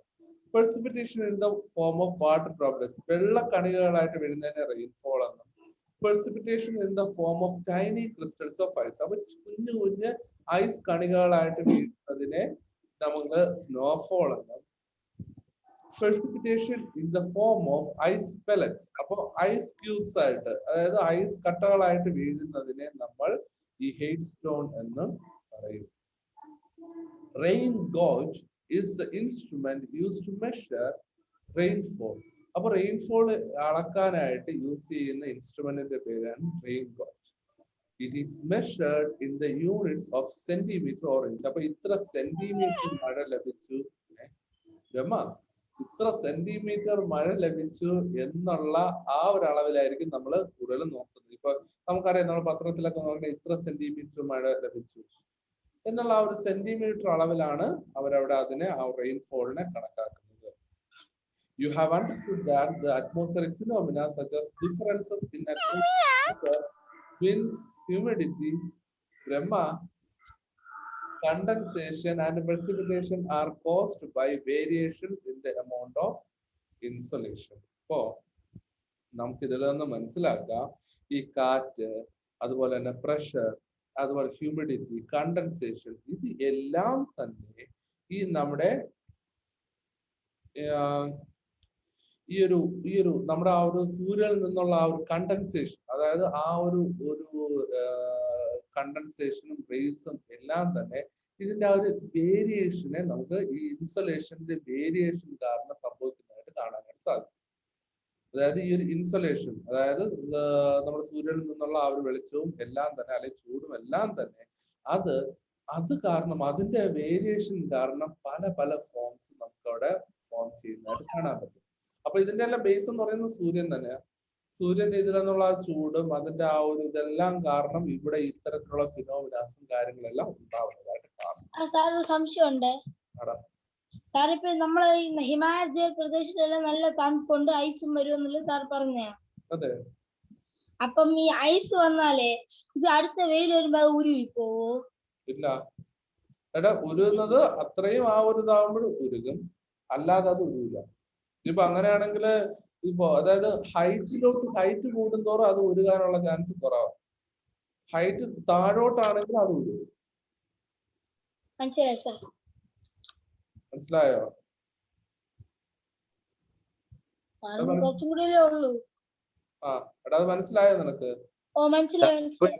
Ice pellets ഉരുവാൻ നല്ല പാടാണ് അല്ലേ ഏതാടാ? സാർ ഈ ഹെയിൽ സ്റ്റോൺ ഒക്കെ ഈ ഉരുവാൻ നല്ല പാടാണല്ലേ? ഇല്ല അത് പെട്ടെന്ന് വരും. നമുക്ക് കയ്യിൽ ഇങ്ങനെ എടുക്കുമ്പോ ഏതായാലും ഞാൻ ഹൈദരാബാദ് ഉണ്ടായിരുന്നപ്പോഴേ ഞാൻ കണ്ടിട്ടുണ്ട്. ഞങ്ങളാണ് ഈ കൊടയൊക്കെ വെച്ചിട്ട് കൊടയൊക്കെ നൂത്ത് ഇങ്ങനെ തിരിച്ചു പിടിച്ചിട്ട് ഇങ്ങോട്ട് പിടിച്ചു. അല്ലാതെ നമ്മൾ ഡയറക്റ്റ് ആയിട്ട് പോയിരുന്ന തലയിലൊക്കെ ഐസ് എടുത്തിട്ടുണ്ടോ ഇങ്ങനെ കയ്യിൽ? ഇവിടെ മഴ പെയ്തിട്ടുണ്ട്. നമ്മളിങ്ങനെ കൊടയൊക്കെ വെച്ചിട്ട് ഇങ്ങനെ അതിലിങ്ങനെ പിടിച്ചെടുത്തിട്ടുണ്ട്. എന്നിട്ട് കയ്യിൽ ഇങ്ങനെ എടുത്തു. അത് ജസ്റ്റ് ഇങ്ങനെ പോകണ തന്നെ അങ്ങ് വെള്ളമായിട്ട് അങ്ങ് മാറുകയും ചെയ്യും. ഇവിടെ കാര്യമായിട്ട് ഒരു കാര്യം ചെയ്യും. നിന്റെ പാരന്റ്സിന്റെ അടുത്ത് ചോദിച്ചു നോക്കുക. അവർക്കൊക്കെ ആ ഒരു എക്സ്പീരിയൻസ് ഒക്കെ ഉണ്ടാവും. പിന്നെ എന്റെ അമ്മയ്ക്ക് അങ്ങനത്തെ എക്സ്പീരിയൻസ് ഉണ്ട് കണ്ടോ? എടാ അത് പ്രത്യേകിച്ച് ഇവിടെ മുംബൈയിലൊക്കെ ഇത് സർവ്വസാധാരണമാണ്. മുംബൈയിലൊക്കെ അറിയാം. അപ്പൊ പിന്നെ നിന്റെ പാരന്റ്സിന് ഉറപ്പായിട്ട് ആ ഒരു എക്സ്പീരിയൻസ് ആയി കാണും. നീ ചോദിച്ചു നോക്ക്.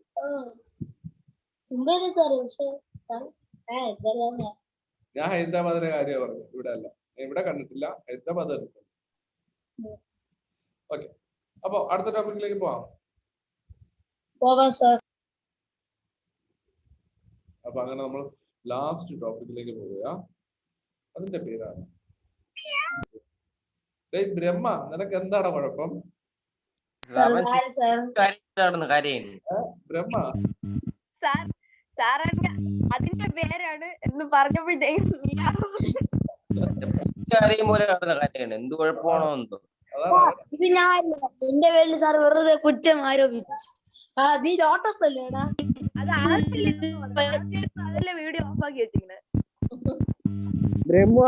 ബ്രഹ്മ കോട്ടുമായിട്ടത്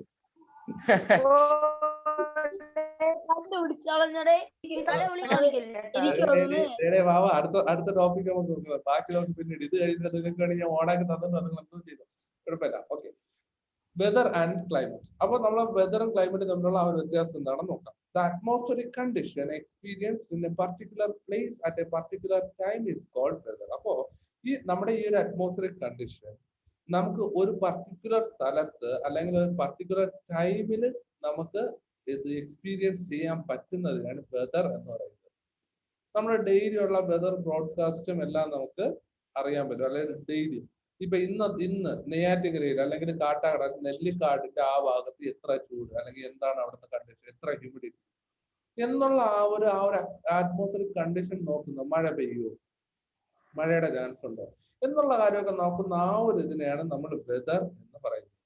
The average weather condition of any region over a longer period of time is called climate. അപ്പൊ ക്ലൈമറ്റ് എന്ന് വെച്ച് കഴിഞ്ഞാൽ ഇപ്പൊ നമ്മുടെ നെല്ലിക്കാടിൽ ഇപ്പൊ ഡെയിലി ഉള്ള ഇത് നോക്കുന്നതിനെ ഓരോ ദിവസത്തെയും ആ ഒരു കണ്ടീഷനെ നമ്മൾ ക്ലൈമറ്റ് വെതർ എന്ന് പറയാം. പക്ഷേ അത് നമ്മൾ കുറെ ദിവസം നോക്കിയിട്ട് കുറെ കാലത്തത് നമ്മളിങ്ങനെ നോക്കിയിട്ട് പറയും ഓക്കെ ഇവിടെ എന്ന് പറയുന്നത് ഓവറോൾ നമുക്ക് ഇന്ന ക്ലൈമറ്റ് ആണ് നമുക്കിവിടെ ഫീൽ ചെയ്യാൻ പറ്റുന്നത്, ഇന്ന അറ്റ്മോസ്ഫിയർ ആണ് ഇവിടെ നമുക്ക് ഫീൽ ചെയ്യാൻ പറ്റുന്നത്. ഇപ്പൊ ഇത്ര നാൾ ഇവിടെ തണുപ്പായിരിക്കും, അത് കഴിയുമ്പോൾ അടുത്ത് ചൂടാവും. ഈ രീതി പറയുന്ന ആ ഒരു ലോങ്ങർ പീരീഡ് ടൈമിലെത്തിക്ക് നമ്മൾ നോക്കുന്ന ഇതിനെയാണ് ആ ഒരു ഇത് കണ്ടീഷനെ നോക്കുന്നതാണ് നമ്മൾ ക്ലൈമറ്റ് എന്ന് പറയുന്നത്. വീഡിയോ ഓഫ് ചെയ്ത് വെച്ചിരിക്കുന്നത് എനിക്കൊന്നും ഇവിടെ സ്റ്റക്ക് ആയിരിക്കുന്നു. എന്റെ വീഡിയോ ഓഫ് ഒന്നും അല്ല, ഇവിടെ സ്റ്റക്ക് ആയിരിക്കുന്നു. ഇപ്പൊ കറക്റ്റ്. അവ എവിടെയൊക്കെ പോയാണ് ഇരിക്കുന്നത്. അതെ അതെ അതെ.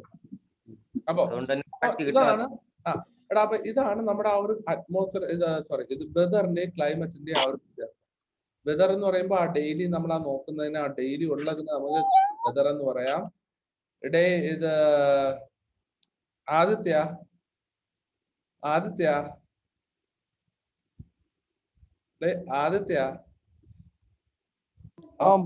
നമുക്ക് പറയാം.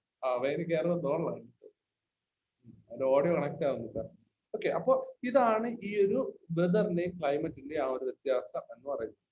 Certain human activities adversely affect the climate of the earth. അപ്പോൾ നമ്മുടെ ഹ്യൂമൻ ആക്ടിവിറ്റീസ് അവ മനുഷ്യർ ചെയ്യുന്ന ഓരോ പ്രവർത്തികളും ഈ ഒരു ക്ലൈമറ്റ് ചേഞ്ച് ആവുന്നതിൽ പ്രധാന പങ്ക് വഹിക്കുന്നു. Researchers have revealed that there is an increase in the average atmospheric temperature due to increase in the content of gases like carbon dioxide and carbon monoxide. Carbon ഡൈ ഓക്സൈഡും കാർബൺ മോണോക്സൈഡും നമ്മുടെ അന്തരീക്ഷത്തിൽ കൂടുന്നതിനനുസരിച്ച് നമുക്ക് ആ ഒരു അറ്റ്മോസ്ഫിയറിക് ടെമ്പറേച്ചറും കൂടുന്നതായിട്ട് പല പല പഠനങ്ങളും പറയുന്നുണ്ട്. അപ്പൊ ഇത് SP വീഡിയോ ഓണാക്ക്. അത് ആദ്യത്തേതിൽ വീഡിയോ ഓണാക്ക്. ഇത് അപ്പോ ഇത് പല പല റിസർച്ചേഴ്സും അവർ പറയുന്നത് ഈ ഒരു ടെമ്പറേച്ചർ, അതായത് അറ്റ്മോസ്ഫിയറിക് ടെമ്പറേച്ചർ വർദ്ധിക്കുന്നുണ്ട്. എങ്ങനെയൊക്കെയാ? ഈ കാർബൺ ഡൈ ഓക്സൈഡും കാർബൺ മോണോക്സൈഡും ഒക്കെ വർദ്ധിക്കുന്നത് കാരണം. These gases are released into the atmosphere as a result of the excessive use of fossil fuel like coal, petroleum, etc. അപ്പോൾ ഈ ഫോസിൽ ഫ്യൂൽ, കൽക്കരി, അതുപോലെ തന്നെ പെട്രോളിയം പ്രൊഡക്ട്സ്, ഇതെല്ലാം നമ്മൾ ആവശ്യമില്ലാതെ, അതായത് ആവശ്യത്തിലധികം യൂസ് ചെയ്യുന്നതിനനുസരിച്ച് നമുക്ക് ഈ ഒരു അറ്റ്മോസ്ഫിയറിക് ടെമ്പറേച്ചറും അവിടെ കൂടുന്നു. പിന്നെ പ്രധാനമായിട്ട് നമ്മൾ മരങ്ങളെല്ലാം വെട്ടി നശിപ്പിക്കുന്നുണ്ട്. അപ്പൊ അതുകൊണ്ട് തന്നെ മരങ്ങൾക്ക് ഇപ്പോൾ കാർബൺ ഡൈ ഓക്സൈഡ് പിടിച്ചെടുക്കാൻ പറ്റുന്നില്ല. കാര്യം അതിനുള്ള മരങ്ങളില്ല. അപ്പൊ ഉറപ്പായിട്ടും കാർബൺ ഡൈ ഓക്സൈഡിന്റെ ഒക്കെ അളവ് നമ്മുടെ ഈ അന്തരീക്ഷത്തിൽ. So that leads to increase in atmospheric temperature. The use of non-conventional sources of energy such as solar energy, wind energy, etc. instead of fossil fuel can be remedy the situation to a certain extent. അപ്പോൾ നമുക്ക് ഇതിന് പകരം നമ്മൾ ഈ solar energy, wind എനർജിയും ഒക്കെ use ചെയ്ത് നമുക്ക് എന്തെങ്കിലും ചെയ്യാൻ പറ്റുമെന്നുണ്ടെങ്കിൽ, അല്ലെങ്കിൽ ആ ഒരു method solar energy, wind energy ഒക്കെ യൂസ് ചെയ്യാം, അല്ലെങ്കിൽ ഫോസിൽ ഫ്യൂൽസിനൊക്കെ പകരമായിട്ട് ഇത് യൂസ് ചെയ്യാമെങ്കിൽ നമുക്ക് ഇതിനെ ഏറെക്കുറെ തടയാനായിട്ട് സാധിക്കും. The following pictures indicate a couple of sources of gases causing an increase in atmospheric temperature. അപ്പോൾ അറ്റ്മോസ്ഫിയർ ടെമ്പറേച്ചർ എങ്ങനെ കൂടുന്നു എന്നുള്ള കാര്യം നമുക്കിവിടെ കാണാനായിട്ട് സാധിക്കും. ഈ പുകപടലങ്ങളും എല്ലാം കൂടെ തന്നെ നമുക്ക് ഈ ഒരു ഇതിൽ നിന്നുള്ള ഇത് തന്നെ നമുക്ക് അത് കാണാനായിട്ട് സാധിക്കും. Prepare a wall magazine by collecting similar pictures. Changes in the climate threaten life on Earth. അപ്പോൾ ഈ ഒരു ചേഞ്ച്, ക്ലൈമറ്റിൽ ഉണ്ടാവുന്ന ഈ ഒരു ചേഞ്ച് നമ്മുടെ എർത്ത് അല്ലെങ്കിൽ എർത്ത് ഓൺ ലൈഫിന് ധാരാളമായിട്ട് ബാധിക്കും. എന്താടാ? സ്ക്രീൻ ഷെയർ ചെയ്യുന്നുണ്ടല്ലോ. നിങ്ങൾക്ക് ആരും സ്ക്രീൻ കണ്ടുകൂടാ? എനിക്ക് കണ്ടുകൂടാ. അപ്പൊ അവിടെ നെറ്റ്വർക്ക് ഇഷ്യൂ ഉണ്ട്, അതുകൊണ്ടാണ് ബ്രഹ്മ. അപ്പോ അപ്പോ നമ്മുടെ ഈ ഒരു ക്ലൈമറ്റ് എന്ന് പറയുന്നത് നമ്മുടെ ലൈഫിനെ തന്നെ നമ്മൾ ബാധിക്കും. ഈ ഇത്തരത്തിലുള്ള ക്ലൈമറ്റ് ചേഞ്ച് ലൈഫിനെ തന്നെ ബാധിക്കാം. You might have heard that many species have become extinct due to the changes in climate. അപ്പോൾ നമ്മുടെ ഈ ഒരു നമുക്ക് നമുക്കറിയാൻ പറ്റും, ഈ കാലാവസ്ഥയുടെ ഭാഗമായിട്ട്, ഈ കാലാവസ്ഥയുടെ ഈ ചേഞ്ചസിന് കാരണമായിട്ട് നമുക്ക് പലതരത്തിലുള്ള സ്പീഷീസും അല്ലെങ്കിൽ ഈ ആനിമൽസും പ്ലാന്റ്സും എല്ലാം വംശനാശം വന്നതായിട്ട് വരെ നമുക്ക് കാണാനായിട്ട് സാധിക്കും. It is our duty to conserve the fragile balance of the atmosphere so as to avoid such a fate befalling living beings. അപ്പോ ഇത്തരത്തിലുള്ള ഈ ഒരു ദുർവിധി നമുക്ക് അവോയ്ഡ് ചെയ്യേണ്ടത് നമ്മുടെ ആ ഒരു കടമയാണ്. അല്ലെങ്കിൽ അന്തരീക്ഷത്തിന്റെ ആ ഒരു പ്രോപ്പർ സ്റ്റേറ്റ് നമുക്ക് കാത്തു സൂക്ഷിക്കേണ്ടത് നമ്മുടെ ഓരോരുത്തരുടെയും കടമയാണ്. So we have to preserve it and we should be careful about the using the fossil fuel and other petroleum products and protect our nature or atmosphere. അപ്പോൾ അതാണ് നമ്മുടെ ഈ ഒരു ഇതിലൂടെ പറയുന്നത്. ഇതിന് ഡൗട്ട് ഉണ്ടോ?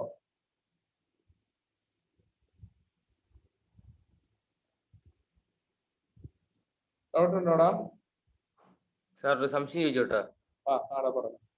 നമ്മൾ ഈ ഫാക്ടറീസിലൊക്കെ ഈ ഒരുപാട് പൊക്കം കൂടി ഈ പുകക്കുഴലുണ്ടല്ലോ, അതെ, അതൊക്കെ കാരണമല്ലേ നമുക്ക് ഈ കുഴപ്പങ്ങളൊക്കെ ഉണ്ടാവണേ?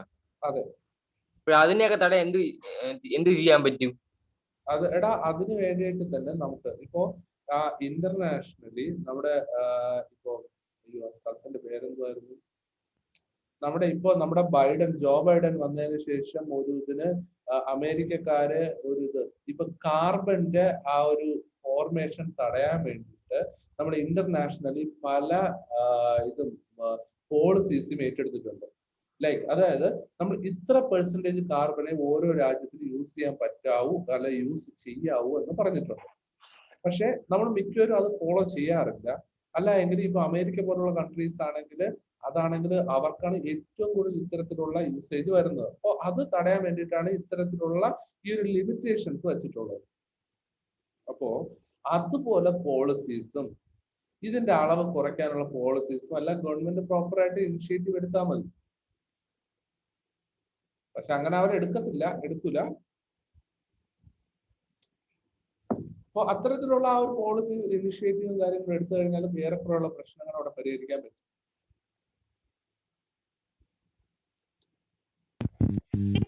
വേറൊരിടത്തോട്ടും ഇത് കൊണ്ടെത്തിക്കാനും പറ്റൂലേ? ഒന്നുകൂടെ പറഞ്ഞാൽ കേട്ടില്ല.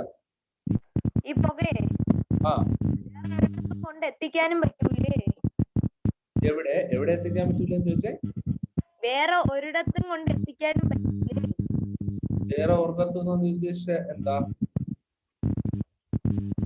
ഈ പുക ഫാക്ടറീസിലുള്ള പുക അത് സാർ അന്തരീക്ഷത്ത് മാത്രമല്ലേ അത് നടക്കുള്ളൂ. എന്നിട്ട് അവൻ ചോദിക്കട്ടെ. അല്ല നീ പറ, ജീവൻ പറ.